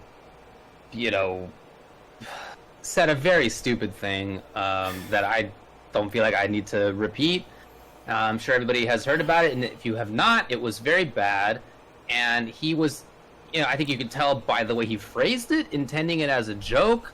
It was a very poorly thought out joke, if so, and immediately, caused his co-commentator to just basically all stop talking. Yeah, everyone stopped talking. It was awkward to say the least. Yeah, right. It was super awkward. It was, obviously could be read as a racially insensitive comment, right? Not even necessarily read. It is. It was certainly insensitive. Yeah, it's a certainly insensitive thing to have done. So that was bad. He then later put out an apology on Twitter, and that was like not ideal either, and you know, wasn't the most non-apology apology I've ever seen, but like also could have been a better apology for sure. Yeah. Like it's not, I'm not here to like accept the apology on behalf of anybody, right? Either way, nor am I here to deny the apology on behalf of anybody who was affected by that comment. But you know, my friends who are more suited to tackling that role, you know, black friends in the FGC, all over the place on it, right? Like some were accepting of it in part because they had private conversations with Mike, who by their accounts was, you know, contrite and really did apologize, and they think he would never do this kind of thing again. Other people not as accepting of that, and you know, I'm like I said, I'm not going to have my opinion on that. I don't think that's really my place to do that. Okay, I mean, I'm really disappointed. I'm frustrated in a lot of ways, more frustrated than even you know, F-Champ, just because, you know, Mike has done a lot of good things for community, you know, in Skullgirls doing the, you know, putting Sonic Fox in the game, doing, you know, having the background character have the gender change, that, you know, that the person that the character was based on in real life actually had the gender change, you know, and it's like, I don't know, it's just, it's frustrating. It's very, very frustrating, and it's very disappointing. Again, I haven't talked to Mike directly about this. I would like to talk to him about this, but you know, it's just one of those situations that, you know, there's just no point. Like, I can't.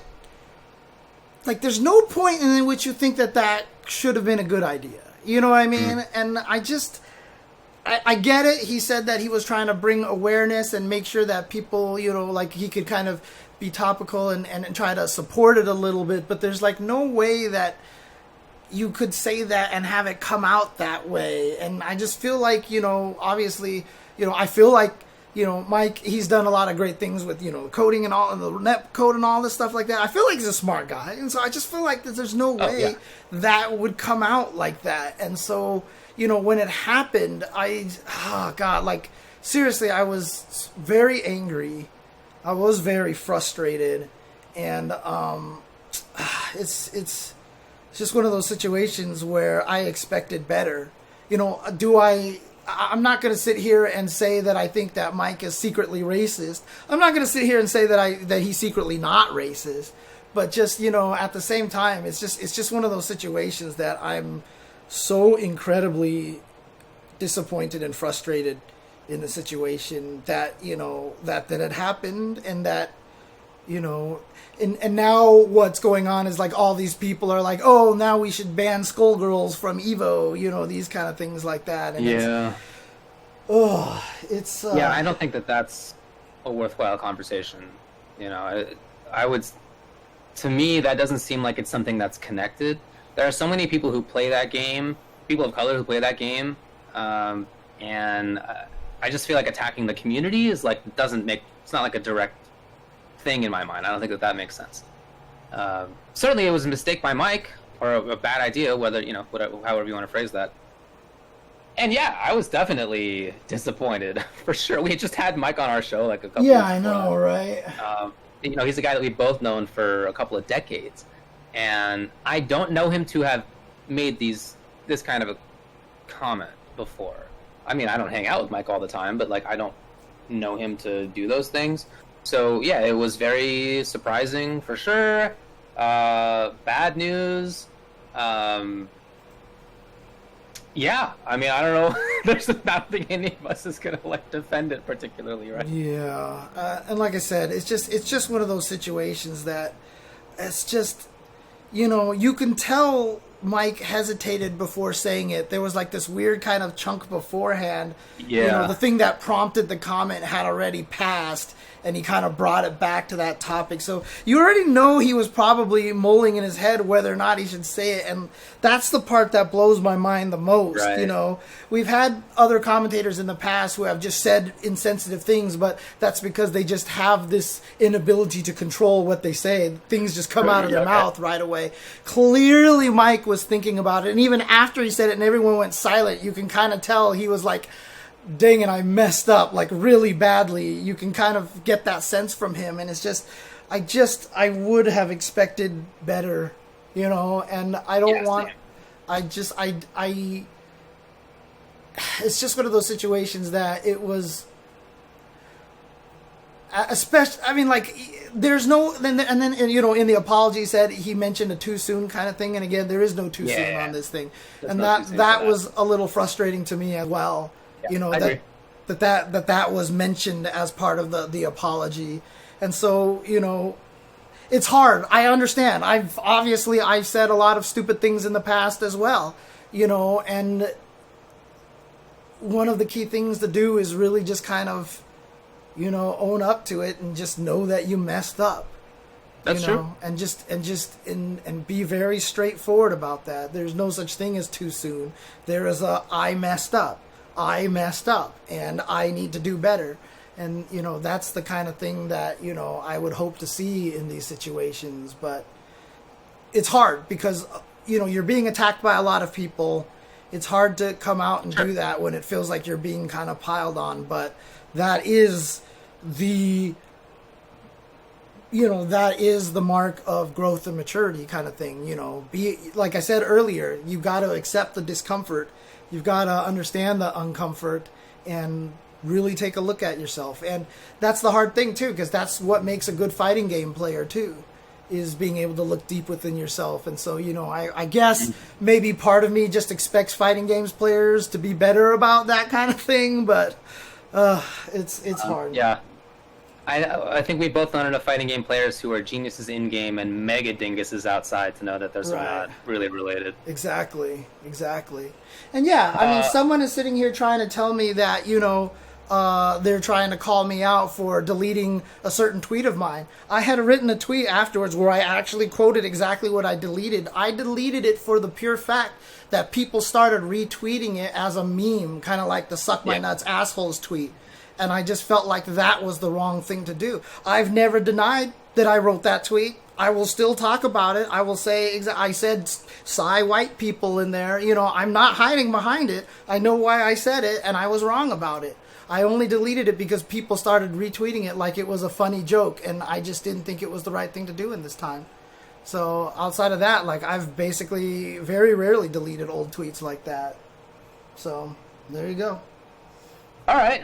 And then, in addition, more recently, several days ago, F-Champ had a tweet, Filipino Champ, had a tweet where he, had a picture of a watermelon, and it was like hashtag watermelon lives matter.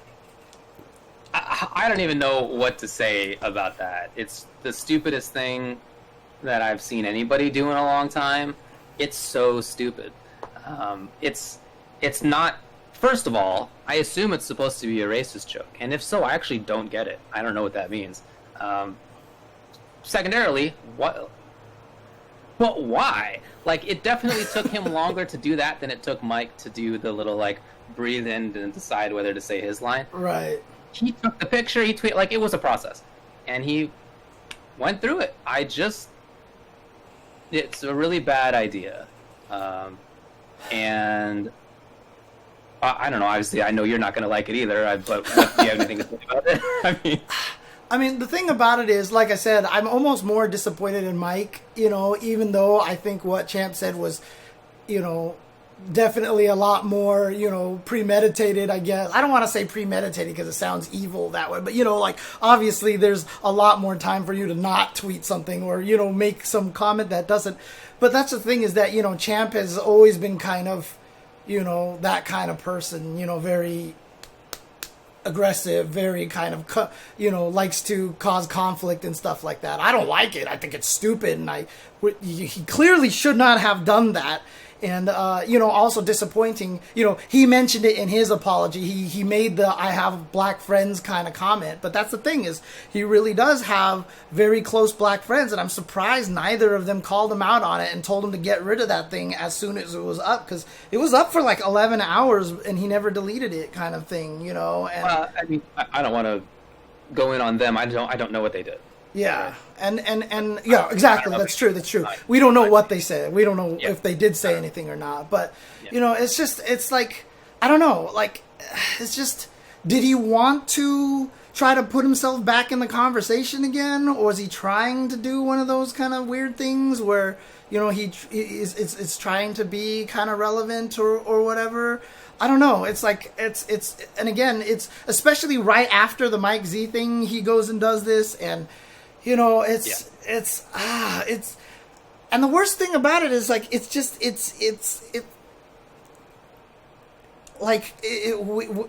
just makes everybody just like seem like we're all just idiots and assholes out there, and it's like really frustrating to me because we're in the situation where we're trying to show as much support and love for each other as possible. One of the things that I love about the fighting game community, I know it's not just about the fighting game community, but I love the diversity in the fighting game community. Yeah. I love the fact that our community is, obviously there's still racism in our community, clearly, but, we're still better about it than a lot of other niche communities out there.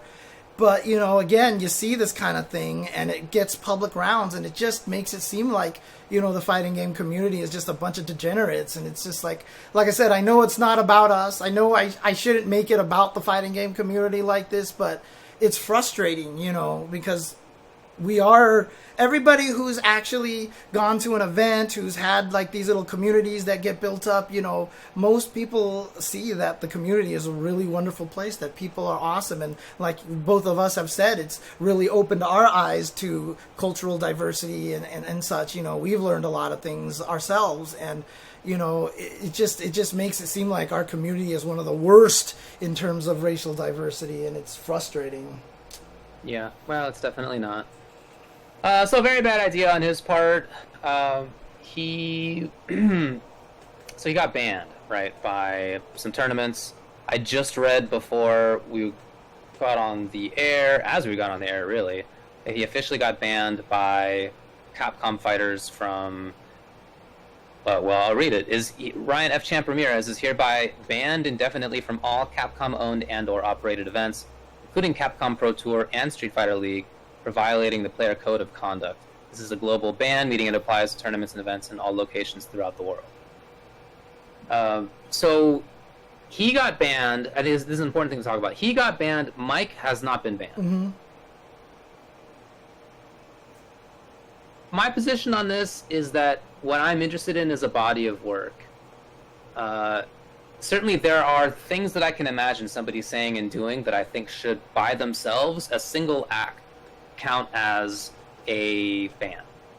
I would not say that I don't think that exists.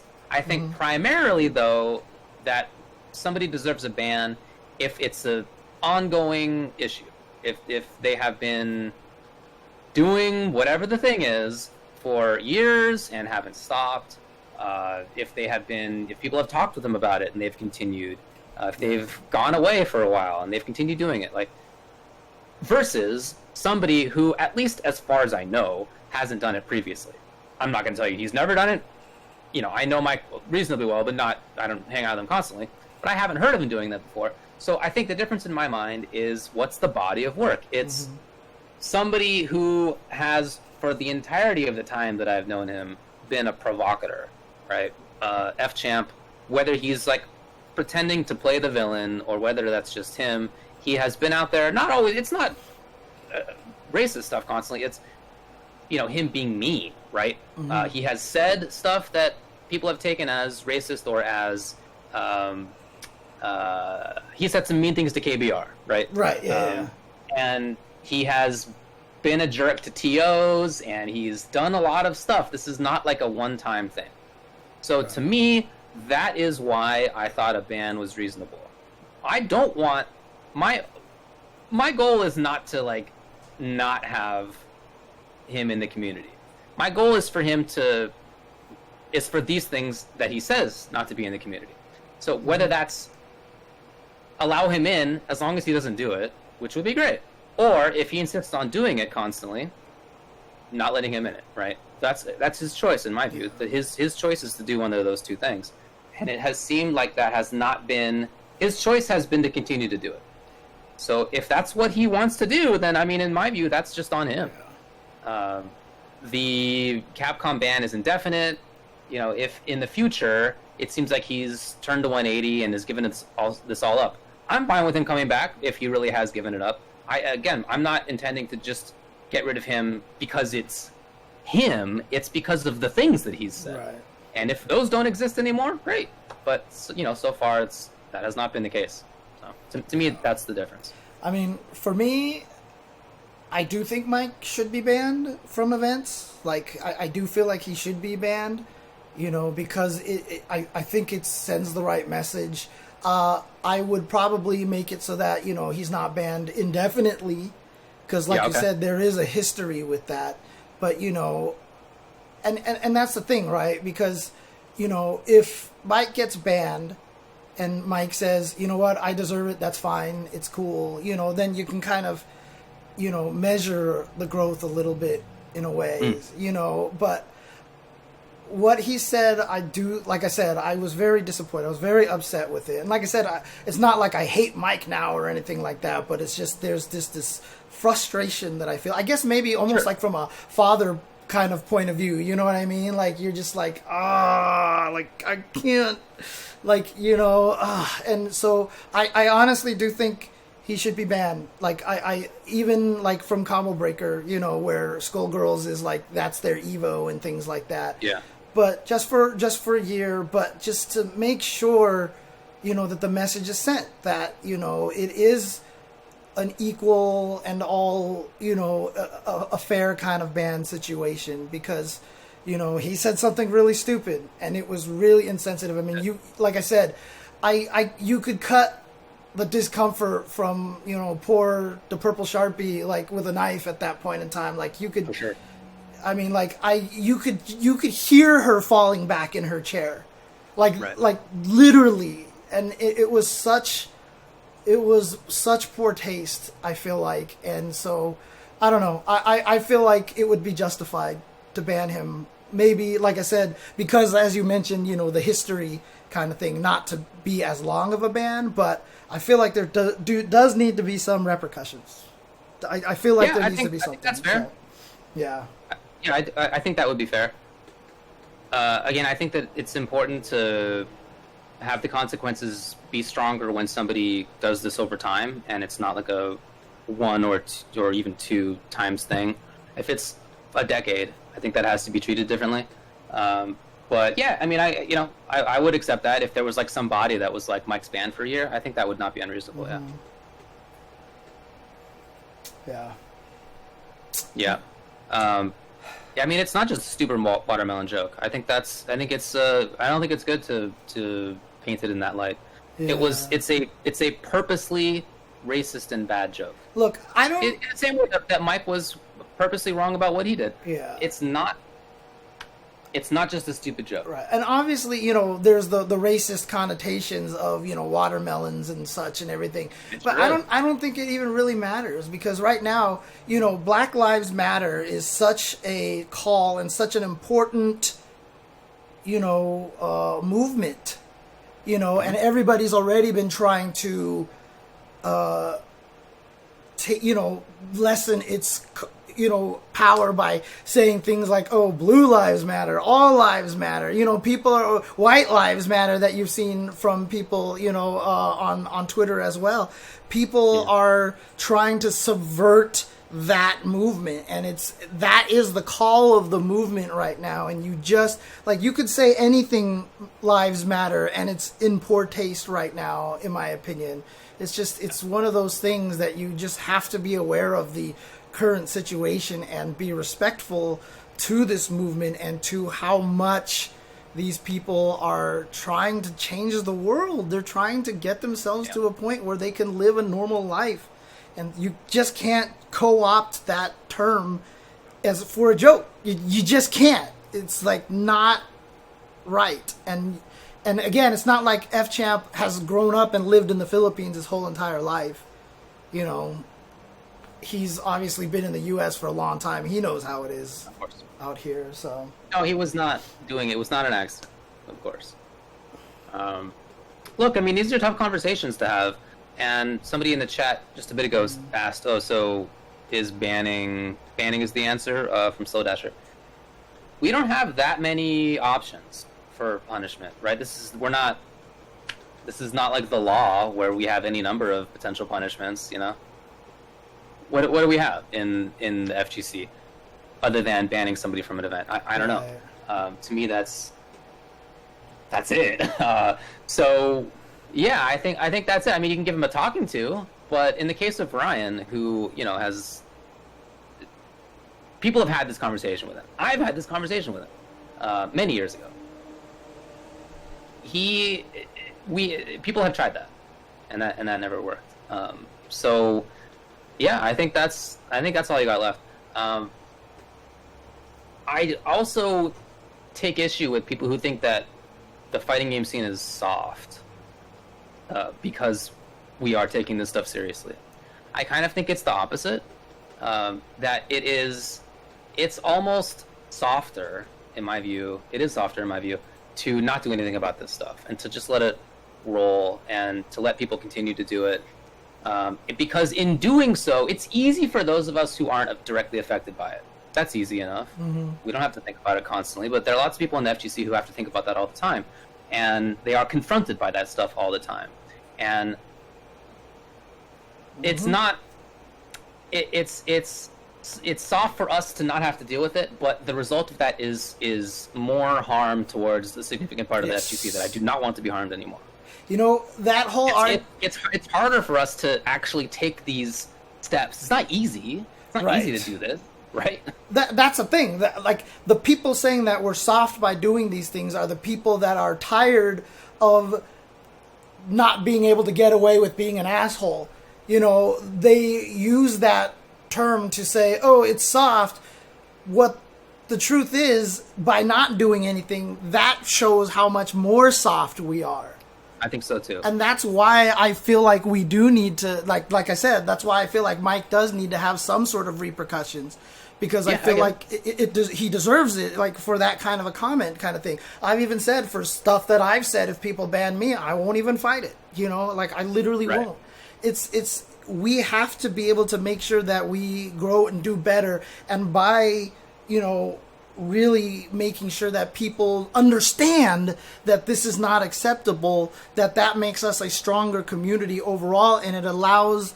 Like I said earlier, you know, the black community and the fighting game community is the fighting game community. They literally just are, you know, they make up like 50% of it. And so if you make it so that our events, you know, if you have people out there who are insensitive towards the black cause, towards their movement and everything like that, we're just not creating the right environment for people. We need to show the support for all the, you know, different... you know, and I hate using the word, but different minority groups, you know, because, you know, like I said, black people in the fighting game community aren't even a minority, you know. I hate using that term, but, you know, whether it's black people, whether it's women, whether it's trans, whether, you know, whatever it is, we're being soft by not doing anything to make sure that they feel welcome in our scene. Yeah. If you tell us that we're being soft by punishing people for making other people feel uncomfortable, like I said, in my opinion, that's just because you're mad that you can't get away with being an asshole anymore. And that's just how I feel about the whole situation. I think you're right, man.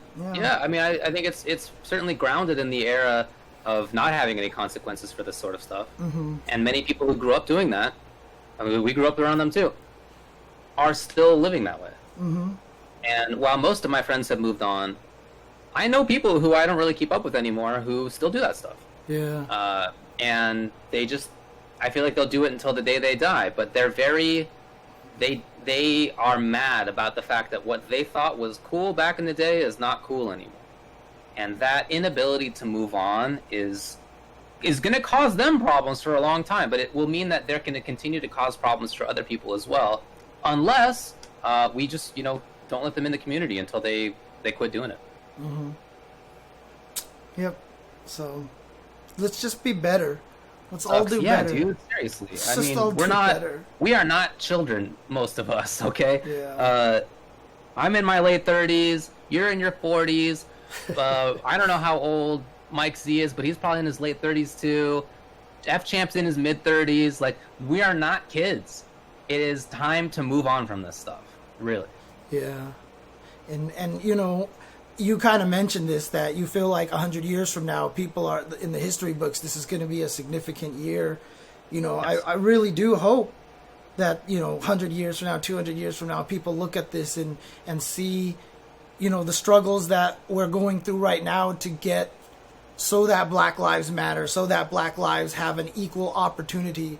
Again, it's not about preferential treatment, it's about just equality, making sure that they get the same kind of treatment. And I hope that even 100 years from now, because if it's that fast, then great.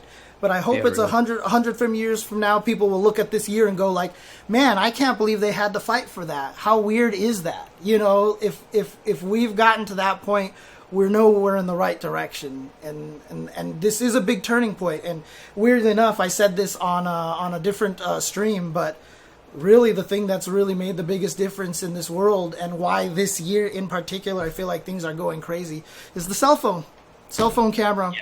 Changing everything. It's changing everything, because now we have actual documentation of everything that's been happening. We're so interconnected, right? Yeah, exactly. Yeah, you can't escape what other people are having to deal with because it's on your feed. Right. You could escape it before, now not so much. Yeah. And you there's can lie all sorts about of negatives that come with social media, but there are definitely these positives as well. Exactly. So. And yes, we're not kids and still are trying to force good manners. Mm-hmm.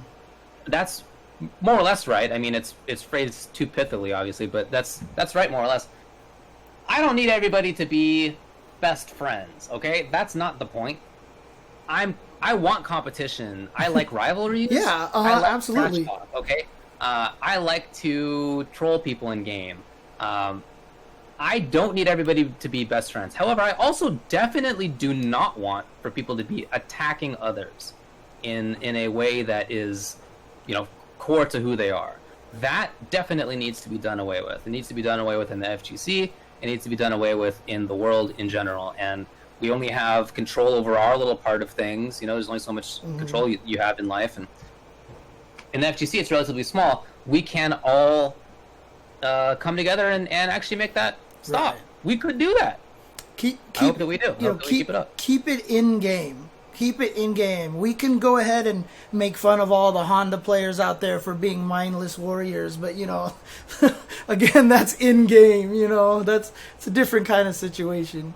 It is, and I think that's hilarious. Like, yeah. I'm all about jokes like that. Yeah. I think that's definitely cool. But outside of that, and again, I don't need everybody to be best friends personally, even outside of the games. Just, let's definitely get rid of bigotry and bigoted jokes. Yes. All right, whether you yourself are the bigot, it doesn't matter super much to me. If you are telling bigoted jokes, I don't want you around. Right, and again, look deep inside of yourself. If you don't like that kind of this whole thing, if you're against the whole SJW thing, if you think people are being too sensitive, look deep inside yourself and really ask yourself why you think people are being too sensitive. And maybe it's because you're being completely insensitive, or maybe it's because you actually do hate, a different group of people out there that exist, and that you really just have hate in your heart. If you came up to me and be like, hey, by the way, I'm a racist, then good, then that's fine. I will know exactly who you are. I don't need to associate with you. So, but don't come up to me and be like, we're just too sensitive these days, or, oh, look at these SJWs or whatever, blah, blah, blah. No, just accept the fact that you are a terrible person, you're racist, and you hate other people for no reason whatsoever. That's it. So, I mean, it's time to change. That's all. It's time to change. It has been time to change. Yep. All right. Okay. Are we good on that? Yeah, let's move on. I think I've said enough about this anyway. Fair enough. All right, we did have one other 5-5 matchup. We did not do a poll this week. There was a lot of stuff to talk about, so that didn't seem like a good idea. But there was one other thing that we wanted to discuss. Here's the topic. Here's how I phrased it in the run of show. Does Harada know what he's talking about? Oh, man. Yeah. No, this was actually kind of an interesting subject because he started talking about it. It's like, you guys don't know, blah, blah, blah. Tekken 7 actually has rollback. And then what he proceeded to describe had nothing to do with rollback. And people were like, what? And, obviously Tekken 7 does not have rollback. I've played it.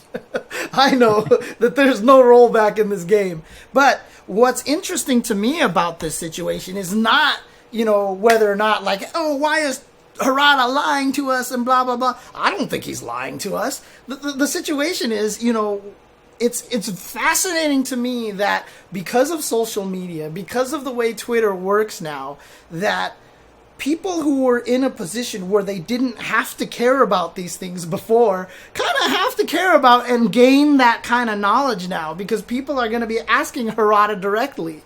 If we go back 10 years ago, no one would, like 15 years ago, Harada wouldn't have to know anything about the netcode. But at this point, like, he actually has to know something about it. And, it's not that he's not properly educated. Maybe his team never really told him the whole story, or maybe it was just tangentially given to him. Maybe one of the employees was like, yeah, we have rollback. It's like this, not thinking that Harada would ever repeat it, in a social environment kind of thing. So, it's a weird situation that we have, but it's kind of interesting study to see how, it is so different now that people like Harada, they really better educate themselves properly on the topic of rollback, because otherwise you will say these kind of things that don't end up being true.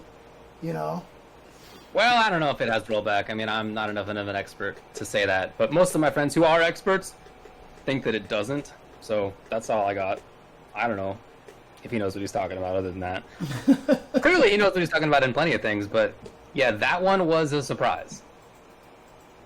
Yeah. Charitably put, I think that was a surprise. And but in any case, if that means that they're looking more at netcode and are thinking about potentially maybe trying to add rollback, I mean, obviously it's probably so late in its cycle that I don't know if it's worth it for them. They might as well be just developing it from scratch for Tekken 8 at this point. But he did talk about some things about, like, animations being tricky and everything. That's why they didn't implement full rollback. And again, see, this sounds like to me that this is now telephone.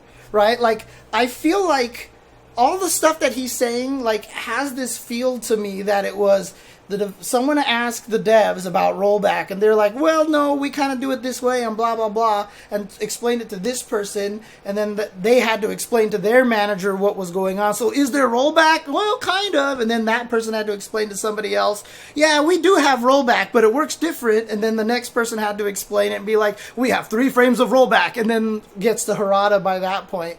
And then the information is just kind of messed up right there. So, it's I don't know. I like I said, I have no ill will towards Harada. I don't think he did anything wrong. I'm sure there's just like some sort of crazy misunderstanding in that in that way, but there's definitely not rollback in Tekken. I don't think it has rollback. That's my understanding from friends of mine who are much more knowledgeable than I am. Also, thanks to guest Perry God for this up. Oh, cool. I mean, rollback netcode does have a little bit to do with animations because, you're going to have to snap the character into the actual state. So you're going to have to figure out how to transition them from one, state to another. And then based off of that, animations are affected by lighting. So in other words, if I punched you and then it rolls back and it created the hit sparks in Tekken have their own ambient lighting. How do you change that? Can you erase that ambient lighting and everything like that? It's not that, rollback and animation are like tied together, but there's a lot of factors of what the characters are doing in the current state of the animation. Just like a great example of, when you're playing Killer Instinct and you're in training mode, I forgot which character it was. It might have been Dark Hisako or you know, the evil Hisako or more evil Hisako. I forgot her name was Shin Hisako. You know, when you have the little bubble floating next to her, if you reset the stage to the other side, the thing has to actually drift across the screen to catch up to you. Like, the actual ghost thing doesn't jump to the other side, because when you do that stage reset kind of thing, it's kind of like a saved state kind of thing. It's kind of like a, you know, a rollback thing, and you have to take into account a lot of little things, and people aren't aware of that, so. All right. And Keats in here says, so like, he says that isn't entirely accurate about animation. Okay, so Keats says that pretty much stop scrolling. Pretty much every modern 3D animation system can handle being sent to any frame on a moment's notice. Yeah, I figured that much too. But it's just, like I said, it was more of the extraneous things, you know, like the lighting and all these kind of things. Camera angles, where the camera angle happens to be at that situation. Uh-oh, crackling, hang on a second. That should have removed the crackle. So there you go. But again, yeah, I would love to have more conversations about it with Keats. I would love to do that, because it's always great to learn more about it. For sure. Hey, didn't Keats' big thing on NetPlay just go up? Oops, hang on a second. Hang on a second. What's up? No, I'm just trying to make sure there's some people are saying there's crackle on the stream right now, and I'm trying to see if that actually gets the crackle. I did what I usually do to fix the crackle, and they said it actually got worse. So let's see how it looks right now. Yeah, a lot of the issues aren't real issues. It's mostly devs prioritizing no visual bugs over good NetPlay feel. Yes, that is true. Still crackle, huh? All right, give me 1 second. Good old crackle.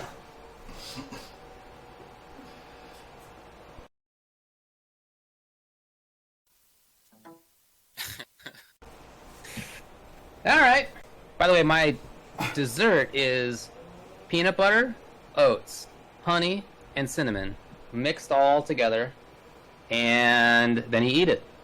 So it smells really good too, by the way. So that's kind of messed up that you're just sitting there eating it. So Yep, there you go. Crackle is gone right here now. Okay, cool. Yep. Like I said, my USB drive is really, really bad. So a lot of the times my mouse will just die on me, and I have to unplug the mouse and plug it back in. All of my audio goes through Focusrite, which is an external USB sound device. The worst part about that whole thing is that a lot of times when my mouse dies on me, my cat is sleeping on my lap, and so I can't unplug my mouse, and I can't do anything about it, and it makes me really... All right, hey, anything else to say about Harada? No. Like I said, I don't think it's his fault. I don't think he's to blame, but again, it's just the reason why I wanted to talk about it is just kind of emphasizes this different phase of, you know, social media that we're in, that now as the producer, whereas you only had to used to worry about a few things, now because everyone can talk to you on Twitter and, you know, you're communicating with everyone on Twitter, you have to be educated on so many different things now than you used to have to do. Right. All right. Well, let's move on then. And we're going to get to the regular old games and community news. Yep. Game news. Ramlethal Valentine announced in Guilty Gear Strive. Yes, that was a surprise. What do you think about that? That was a surprise to me. I was not expecting Ramlethal at all. I was not. I was just I thought I swore that probably was not a character they were gonna bring back, because so far they had only announced the original, like some more of the original cast, and they really haven't gone to any of the newer added characters. So Ramlethal is like one of the newest characters, obviously just added in the Exerd series. Not only that, but it seems like they're trying to make her a little bit different now. It seems like she's less about planting the swords and, you know, mostly attacking through punch kicks and having slash and heavy slash control the swords. You know, it seems like they're trying to make her more of a streamlined Guilty Gear character, but hard to tell from such a short trailer. I like her new hat. She's Admiral Ramlethal now. And honestly, they made her look really pretty in that game. And this is kind of goes along with the theme of what they've been doing with all the characters. Like, I've never been you know, I've never thought anything of Milia, but now like Milia is just like really beautiful in this game. And then Zata 1 is just like ripped beyond all reason now. He's got like abs everywhere. And then, you know, Chip for some reason is like twice as thick as Chip has ever been, you know, like they're really upping the waifu quotient here, the waifu and husbando quotient here. She'd better have the shark teeth. The shark teeth had better come back, so... And then other Strive news, a while ago, we just hadn't talked about it because we haven't been here. Yeah. They had a response to the player feedback out of the Strive beta. Yes. And some of that feedback was to sort of see what people's responses were. Like, people think that the music is really good, I guess. Mm-hmm. And people think the visuals and animations are fantastic, which they are. And people think that the online lobbies are piles of garbage, which they were. And it's so hard for me because I like the lobbies. And I know that's kind of weird to say because they implemented them terribly. Like, they did nothing right. But the entire concept of what they were trying to do, I really liked it. And that's why my feedback that I sent in from the beta was largely just about how I think that they can keep that lobby system, but make it actually work within the context of what they're trying to do.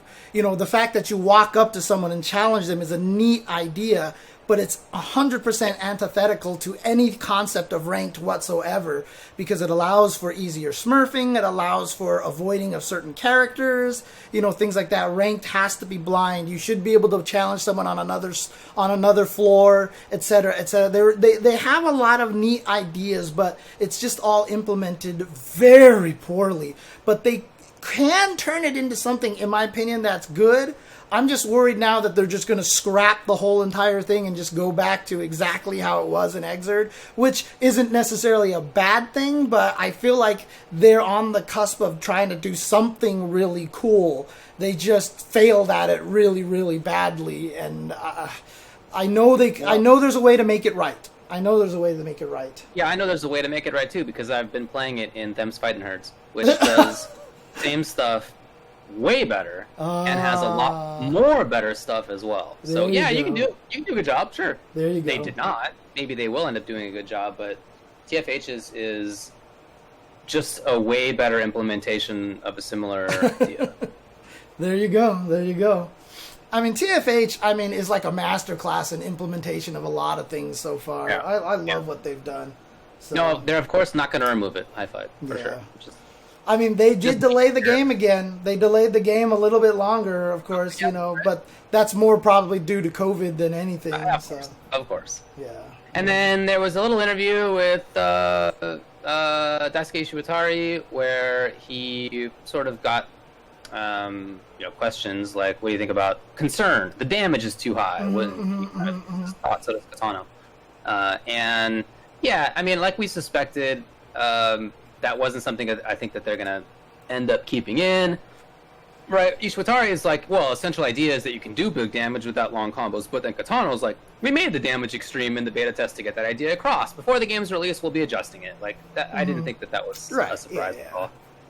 And so they mostly just defended the implementation of their ideas, or maybe not the implementation, but their ideas, right? Right, Maybe they'll change some of how some of it looks or whatever, but they're not out there to make a new game, and I think they're pretty about that. Or they're not out there to make an old game. It's right, yeah. And that's the thing, too. That's why I still think it's such a big deal that they did decide to go with the rollback netcode. That it shows that they're willing to make the changes to try to make this a better product. And I will take that any day, because Exerd is still a fun game. We can still play Exerd for a while. Frosty Faustings had a super hype Exerd tournament just this year, so we can still stick with it. We can play XX if we want to. We can play the old games. The old games are not going anywhere. Take your time to make a good new game, because, we've all, like I said, if Street Fighter V came out and had all the cool stuff in it from the get-go, 5,000 entrants at EVO first year wouldn't have dropped to 2,000 the next year. We've seen how much damage a bad launch can do. So please take your time and give us a good launch. Please. Sounds right to me. Mm-hmm. Okay, other game news. In Mortal Kombat 11, if you want to buy any of Fujin, Sheeva, or RoboCop individually, you can now do so. They're being sold individually now. $6 each, so if you were like holding out because you only care about RoboCop, then now's your time. Mm-hmm. There was a small patch. We talked about the bigger stuff for Aftermath, I think we did. Now I don't even remember. Yeah, we talked about it. I mean, my question right now I want to ask, though, is what's the current state of the new characters, Fujin, Sheeva, and RoboCop? How do people feel about these characters so far? Where are they falling in early, obviously, uneducated tier placements? We'll find out more. And like also the armor breaker mechanic, like how is that all falling into place right now, it feels like? Just, they're nowhere and everywhere. I mean, just over the last couple of days, I've been watching or playing on stream myself or whatever, seeing people chat. And you see, I was watching Coach Steve last night. Okay, here's an example. He was playing against the RoboCop. RoboCop was doing really well, zoning him out.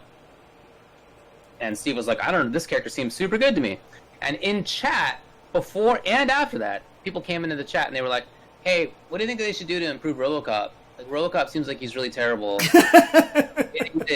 I'm not sure what they should do to buff him. Like, can they even buff him? Like, maybe he's just too crappy. Right. So it's that kind of thing where whatever. Okay. It's just too early. And I've seen the same kind of takes about Sheeva. Is she really good, maybe? Is she maybe actually one of the worst characters in the game? But what about Fujin?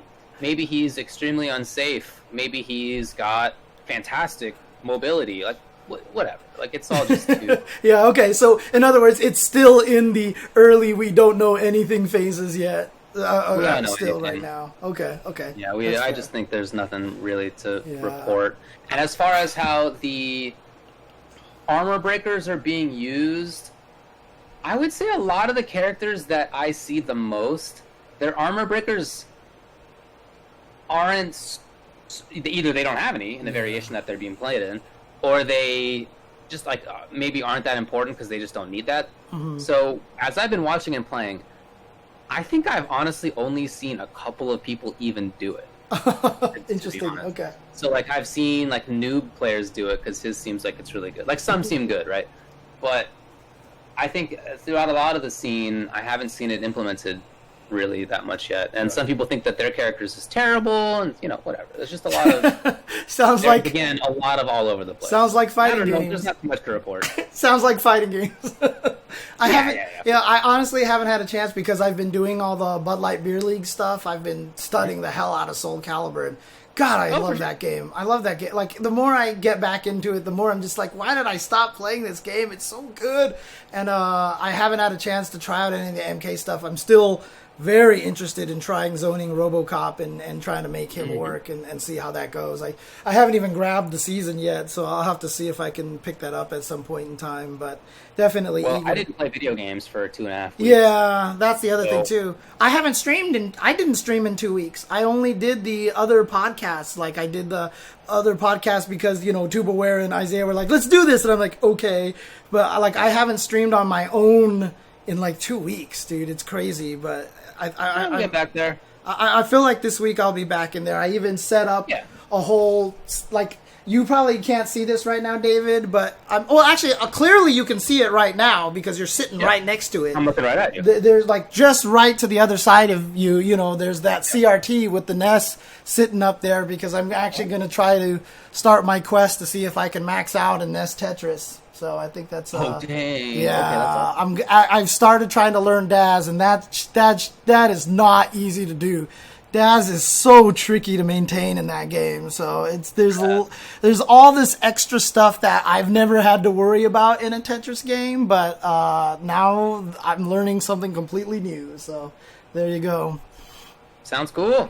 I mean, honestly, not to feel myself or anything like that, but like if I could hyper tap, which I'm just not capable of doing, if I didn't have to worry about the Daz kind of thing, like I think I could max out pretty easily, but but there's a lot more technique to it than just playing Tetris. There's a lot more involved in it, and I like that. I think that's cool. I think that's neat. So, all right, man. Yeah, sorry again about the audio desync, guys. I don't know what's causing it, but hopefully it might be a Twitch thing right now. I'm not sure. Oh, that's right. CEOnline was announced, right? We didn't have that talked about here anywhere. Oh, I totally put it on the run of show. Is it there or not? No, it's not. Oh, okay. Does anybody have a link to that information by any chance? Well, while that's happening, let's talk about some other stuff. An example is Rollback to Block's Killer Instinct documentary is out. Everybody has to watch it. I haven't seen it yet. That's your homework, James. Okay, all right. It is extremely good. Extremely, extremely good documentary. It's, an hour and a half, maybe a little longer than that. I've and lost David. All of it was good, and I didn't know about a lot of it. I never heard about a lot of those stories. So for me, that was very interesting just as an informational, historical kind of feature. And lots of little drama in it. I mean, not bad drama, but like the drama of like, we've been assigned a new game to do, and we have 4 weeks to get the new character done. Like, well, how are we going to do this? Like, that kind of drama I thought was very interesting to hear about. And shot very well. All the guests, the interviewees were very good and articulate and explained stuff really well. I just thought it was really overall really, really well done. Cool. Okay. That's I definitely need to see it. I need to see that. Primarily, Rollback to Block is the name of the crew and Killer Instinct documentary. Yeah, I need to see that, and I need to see, because they also have the documentary on, them's fighting herds getting made that we talked about, when we had the them's fighting herds episode. So we should definitely, I definitely want to watch both of those things. So there you go. We got some folks linking it in the chat. Thanks. Yeah, I highly recommend checking it out. Very, very good documentary. Also, CEOnline, the news here is that Community Effort Online, Community Effort Online Edition 2020, looks like it's going to be an event that is going to take place on June 27th to 28th. Is that what? Well, that's very soon. Yeah. Well, that's when CEO is going to take place, right? Yeah, so we're hosting the 3 games below on Saturday, June 27th, which is going to be Ultra Street Fighter 4, Ultimate Marvel vs. Capcom 3, and Mortal Kombat 11 Aftermath. Now, I see your face there about the Ultimate Marvel vs. Capcom 3, but there has been technology that people have been developing recently to try to actually weirdly improve the netcode. And it's something that people have been testing and trying out. And the way... You're talking about Parsec. Yeah, Parsec. And have you tried it? Is it like... I have not tried it. Okay, you look skeptical. I'm not skeptical because everybody I've talked with about it says that it works. I am worried as a lawyer about that. Oh. That might be a concern that it's... I don't know, Capcom could shut that down if they wanted to. But they're definitely... I'm more wondering why Ultra Street Fighter 4. Yeah, I know, right? But, according to Anime Lover... has a worse netcode. Yeah. Anime Lover in chat says that Marvel 3 is using a combination of Parsec and Amazon Web Services, which provide us really good online play. So they've done something a little bit different where they're actually playing the game like on a remote system, and it's only sending the inputs, and it's kind of like you're playing remotely with an Amazon web server out there that is actually hosting the game. So it's less like information being sent. So they're trying. There's a little bit more to it than just Parsec. So I'm curious to see. That is the genius implementation. A genius implementation of the kind that the copyright law is specifically designed to kill. Really? Absolutely right. Yeah, you're telling me that not only are they interfacing with the game in a way that probably breaks encryption and probably includes some kind of copying of the game's code, and that's infringement itself, but you're also duplicating and reproducing the game's audiovisual work by hosting it on a third-party site? You guys are in... I mean, look, you're not going to get in trouble. Probably. I can't guarantee that, to be clear. But probably not. But also, if I were a Capcom lawyer and I was not a cool dude, you would get mega busted. So, good luck, everybody. Okay. Seriously, that's the kind of thing that I think is so cool. I would love to see more of. That's such a great example of people trying to make their thing that they've taken... what they feel is ownership of, and make it even better. Love it. But But really, like, copyright law is built to kill that. So. Ugh, okay. Okay. All right, moving on. Sure. Moving on. Sure. Anyway. Yeah. But no, that's second place. So it's a cap for Marble 3, so 32 players. yeah, And top 4 of each game will be played on Sunday, the 28th. So, that's available now. You can you have to join the CEO Discord and register on smash.gg, just like all of the online tournaments. Go to smash.gg/CEonline.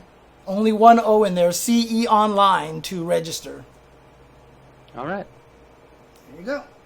Another tournament that's coming up-ish, I guess, maybe a little longer than that, is EVO Online. Yes. Registration is now open, and if you don't remember, there are 3 different regions. North America, which is Mexico, US, Canada, then Japan/South Korea, and I think it's literally just those 2 countries. And also Europe. And I haven't actually found a definition for what it considers Europe to be. I don't know if it's going to be all the way across the continent, or will it pick and choose? I haven't seen it listed yet. I don't know. We'll find out. But you can start registering now. It's up there. That is going to be, you can do so, I should say, on evo.shoryuken.com/registration. Okay. And see what's up. The first of those is Them's Fightin' Herds, takes place on July 4th and 5th. The weekend after that is Skullgirls. Weekend after that is Killer Instinct. Weekend after that is Mortal Kombat. And then all the tournaments will conclude on July 31st through August 2nd. There you go. All right. Okay. All right. And then I guess we did briefly address this.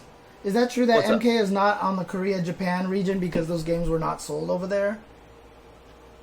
Oh, I don't know, but that makes sense, yeah. Okay, I haven't looked into that. Okay. I'm looking now. Yeah, sure enough. It's not. Them's Fightin' Herds, Skullgirls, and Killer Instinct are available to play. Okay, got it. All right. There you go. And then we talked about the Polygon article briefly. There was a Polygon article that was about black leaders in the FGC. No black women, though, which is a bummer. But anyway, make your own conclusions about the article. I'm glad that they at least addressed part of it, but I wish that it was more. Okay. And then you wanted to talk about, or I guess you wanted me to talk about, maybe the Twitch DMCA issues. Yeah, so, I mean, one of the things that frustrates me is I just played Street Fighter V online for the first time while playing my own background music like everybody else does, because, I didn't have any intention of putting it on YouTube or anything like that. But then all of a sudden this came out, and so what does that mean? We're not allowed to do this anymore, or, what's the situation? Before we talk about that, I just wanted to say condolences to Shin Maruku in the chat, who says that their cousin passed away. So from diabetes. That's tough. Yeah, I'm sorry to hear that. That's bad news. Condolences, best wishes to the family. Yeah. As far as in response to your question, copyright owners can kill the internet if they want to. I feel like I've said this many times, right? If they'd like to, copyright rights holders can destroy the internet. They could make it so that nobody can play games online. They could make it so that nobody can stream games online. They can make it so that nobody can use videos online that they themselves haven't uploaded and have the rights to. Same thing with music. Right. Same thing with written stuff. And if you'd like to use a sample, you can't do that. If you have a meme that you'd like to show on Twitter or whatever, if you have a TikTok that has a musical act in it, all of those could die right away if rights holders want to. So we all exist online at rights holders' whims, and Twitch has had rules in place for many years, as they're legally required to, that are about how they will deal with takedown requests. So that's a legally mandated thing. You have to have a process for that if you're going to take advantage of what's called safe harbors that make it so that you will not be liable for copyright infringement that's happening on your site. So Twitch doesn't want to be sued directly for copyright infringement. That would be very expensive for them. They'd rather pass that off, the risk off onto the users. Of course. Which is very common. And in order to do that, they need to take advantage of certain legal provisions and be in accordance with certain legal provisions to take advantage of what are called safe harbors. They're safe from liability. Or they have, yeah. So they have all these rules in place. What's different now, it seems, is that the rights holders themselves are being more active about it. And I don't know what to tell you. I mean, I'm not sure exactly why that happened this week or last week, whenever it was. I don't know. I don't know what's going on internally, but I do know that for rights holders who own the rights to like musical compositions, their business model is based on the number of plays that their stuff gets. So whether that is in radio, right, they'll get some amount of pay for each radio play, or whether that's on Spotify, or whether that's on even YouTube, if the video's theirs, they'll get paid per play, like some amount, not much, obviously, right, very little, but that's their business model. So if you are using their thing in a way that isn't paying them, they're not going to be happy about that. That is separate from whether the artists themselves are happy about that, because the artists very commonly don't have control over those rights. They sign them away when they sign record deals. And so even if some musical act is like, hey, everybody, you totally use our songs on your streams, that's actually not good enough in many cases. You have to instead have permission from the actual rights holders, people who actually own the rights to the musical compositions or even sound recordings. So that's stuff to sort of ask them why they are doing it now, but they've certainly had the right to do that always.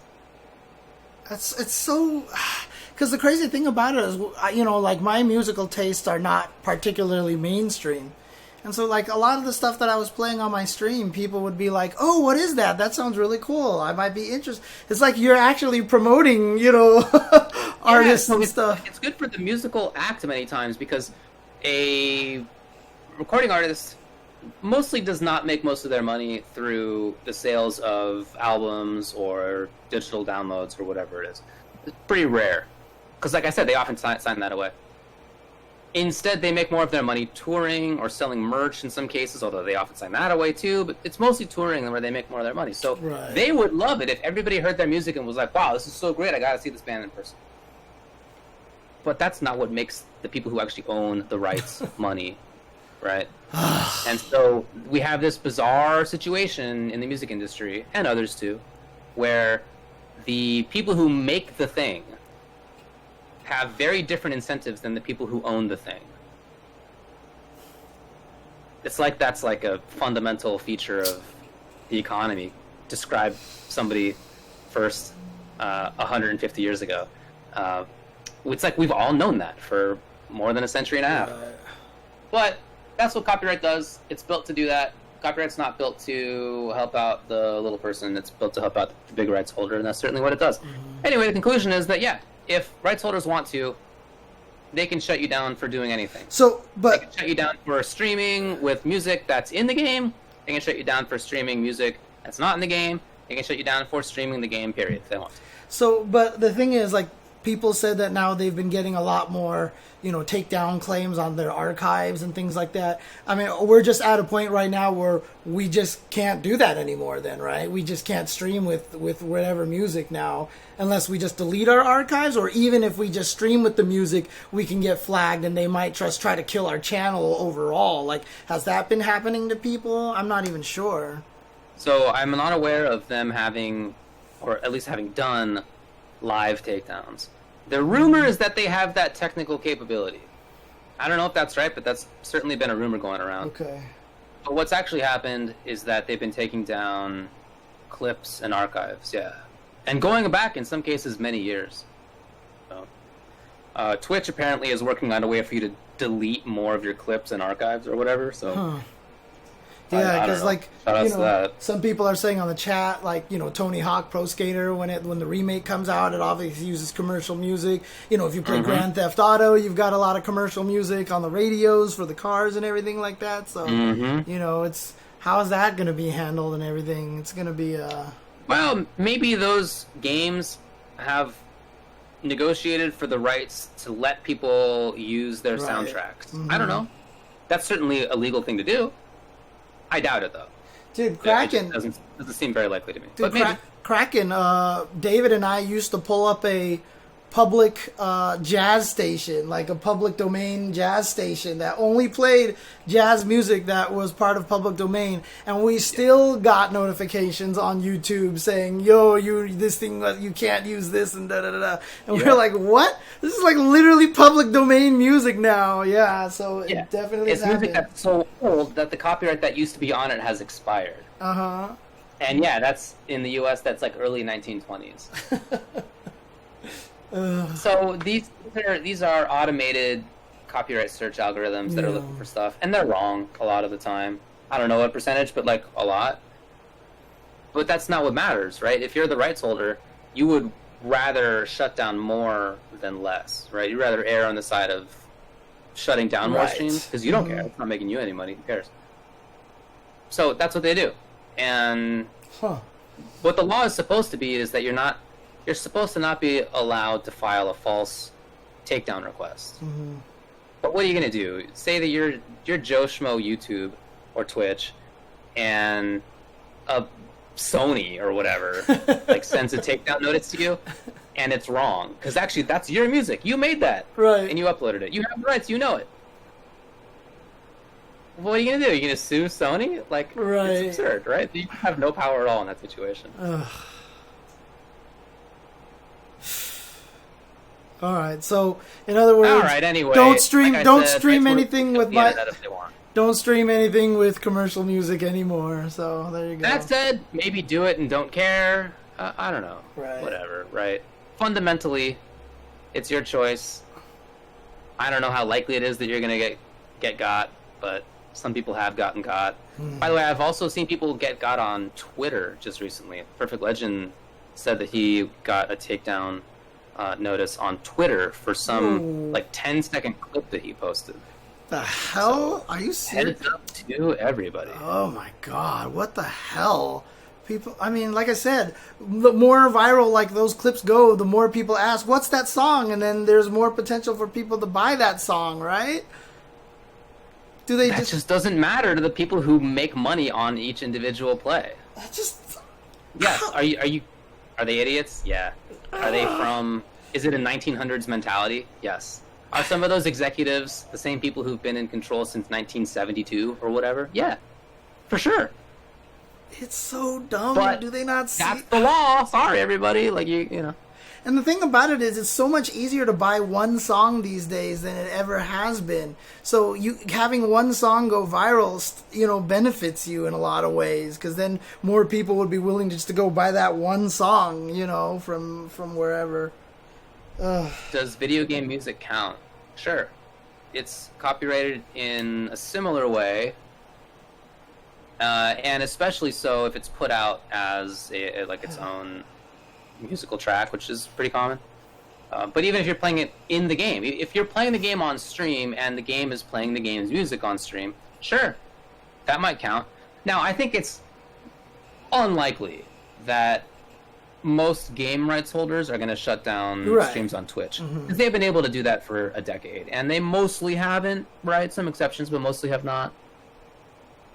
They are people who tend to be cooler with that. They understand that it's a little bit more about marketing. But if it's a game that, like some people have talked about, rhythm games, or we're talking about like GTA earlier, games that have licensed music in it, those are games that are probably a little riskier to use on stream, I would say. Right. Okay. It's annoying, and it's so crazy too because I start to think about it sometimes like, was Shazam created with good intentions, or was Shazam created with bad intentions? Because, that's the technology that has allowed everyone to automate this kind of thing, Yeah. Was that I remember back in my Master of Laws program, which I did in media law at UCLA, one of my professors was a fancy music lawyer. And his clients were like Britney Spears and stuff. Like, he's a very high-powered guy. And there was one day when we were talking about the future, and he was like, "Hey, everybody, the future is going to be subscription services." This was in 2009, I guess. And like, they had just started one thing, and it was like not going that great so far. And I was like, "Why would anybody subscribe?" in just a few years, we'll be able to hold the entire discography of humanity like in our hand in like a couple of terabytes, right? Of data. Why wouldn't anybody just like sell the 5 terabytes of data that will be like all songs ever made, and just carry it around? Why would you need subscriptions? Every music event. I was wrong, right? People want subscriptions for whatever reason. There it is. You all are feeding into that, so congratulations to everybody. Yeah, no, it's all the same thing, Axiom-ish, facial recognition, all that stuff. So, what Facebook is doing with recognizing faces and tagging people and stuff like that, you're all just feeding into that. And so that's why I wonder now if Shazam was done with good intentions. Was it intentionally done so that, you people could train it so that the music industry could now use it for takedowns and things like that? Ugh. To be clear, S-Wild, I was not talking about an item that would have cost at retail. That was not my point. This is something I've often said. You should pay for the things that you care about. So if you really care about music, you should pay for it. I subscribe to people who do like podcasts, and I buy books all the time. There are things that I care about that I definitely try to support. There are things that I don't care about very much, and I don't think much about supporting the people because it just doesn't matter that much to me. But yeah, for the things that you care about, like I subscribe to people on Twitch because that matters to me. Like, right. But I mean, if it's not something you care about too. One of the things that I've done in the past is like I'll be like, I don't know if I like this thing or not, and then I'll obtain it through shady means or whatever like that, and then I'm like, you know what, I really like this, and then I go and I start to support them.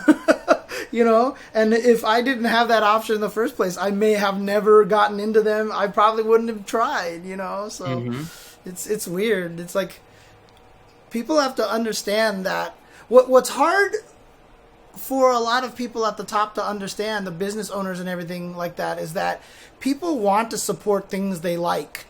That's the way the whole Kickstarter model works, and subscriptions and all these things like that. And people at the top are so worried that if they give everything away for free, then everybody will be like, haha, free, and no one will spend any money anymore. But if you're a big fan of, say, Group here, like if you're a fan of, Rage Against the Machine, before you found out they were political, like you would get their music and then you would buy a bunch of their stuff, go see their concerts, they would come out with a special edition vinyl that you would pick up and everything, you do it because you support them, because you like it. We have that idea. We do that with the artists that we're fans of, Etsy's, Patreons and things like that. People are giving money to other people because they like each other's work, and that's a system that exists, and it can happen, and people just have to start learning about that, understand it. That's all. Well, we'll see if that ever happens. Yeah. All right. Hey, man. I'm playing video games again. Are you playing video games again? I'm going to start playing video games again, yeah, for sure. Like I said, I'm going to bust out the Tetris and all this stuff, and I even been playing a little bit more Tekken again recently, but that's also because I'm excited that a new season's finally coming out, so. Ooh, new Milia and Zato gameplay next week. Ooh, I'm excited about that. Okay. Does copyright apply overseas? Yeah, usually. Whether the local government enforces it is a different question usually, but yeah, there are treaties that apply to most countries in the world that set minimum standards. I don't know specifically if, in your case, in Thailand, I don't know if that's the same there, but yeah, in general, that's true. I don't know whether it's enforced locally, though. It's a different question. Yeah, man, I've been playing again. I started playing Street Fighter and Mortal over the last couple of days, which has felt good. And I wasn't as much of a bum as I thought I was going to be. I really thought I was going to sign on to, like, especially MK, and just be, like, the worst ever. And I'm not great, okay. But also, I'm not the worst ever, which is encouraging. I kept a little bit more of the knowledge than I thought that I did. Yeah. I mean, my whole drive to get to Diamond in Street Fighter V, and I finally got there. I'm kind of at this point right now where I feel like I kind of need a break from fighting games for a little bit, so I might actually... I mean, if I do stuff, maybe I'll do Them's Fighting Herd story modes or trials or something like that on stream. Cool. But otherwise, try out RoboCop, because like I said, I want to try out RoboCop. But outside of that, I might actually start streaming some one-player stuff. I might like start some Final Fantasy 15 or something crazy like that, you know, and start playing other games. Like I said, I'm going to be doing some Tetris stuff just because I need to feel like I need to chill just a little bit. So that's my current goal, Showbiz, is to get to Master. I was there before, and then I started playing a lot of Dalsum, and I went way down. And I'm most of the way back. So that'll probably happen. Yeah. Not too long from now, I guess. Takes a lot of work, man. Getting to Diamond and then getting to Master. Getting to Master is like more points than it takes from Diamond than to get to Diamond, I think. You know, it's crazy. I think it's 30,000, if I recall correctly. Yeah, something like that. So, yeah, so it might even be just as many points, and you're going to be fighting nothing but better players, so that's really hard to do. I was there before. I'm sure I can get back. Yeah. Yep, all right. Well, anything else to talk about? Oh, thanks to Richard for the sub, dude. Much yeah, of course. For 58 months, by the way. So almost 5 years now. Wow. Almost 5 years. You're going to have to create more badges for Ultra Chen TV. I think we still are only sitting on like 3 badges or something. But yeah, like I said, I'm playing Tekken. They're finally coming out with a new mechanic in the next update. And after 2 months of no updates, they're finally taking advantage of the tribes that all the cards have been listed on forever.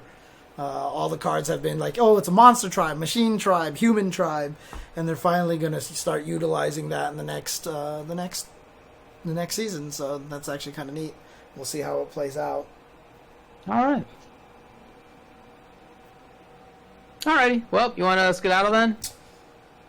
Yeah. Okay. But glad to have back, and like you said, next week we'll try to do our best to get a bunch of people on here so we can, you know, talk more about the Black Lives Matter movement and everything like that. But remember, you know, definitely keep in mind Black Lives Matter, and you know, do what you can to help support the movement. Sounds great. Okay. All right, let's roll.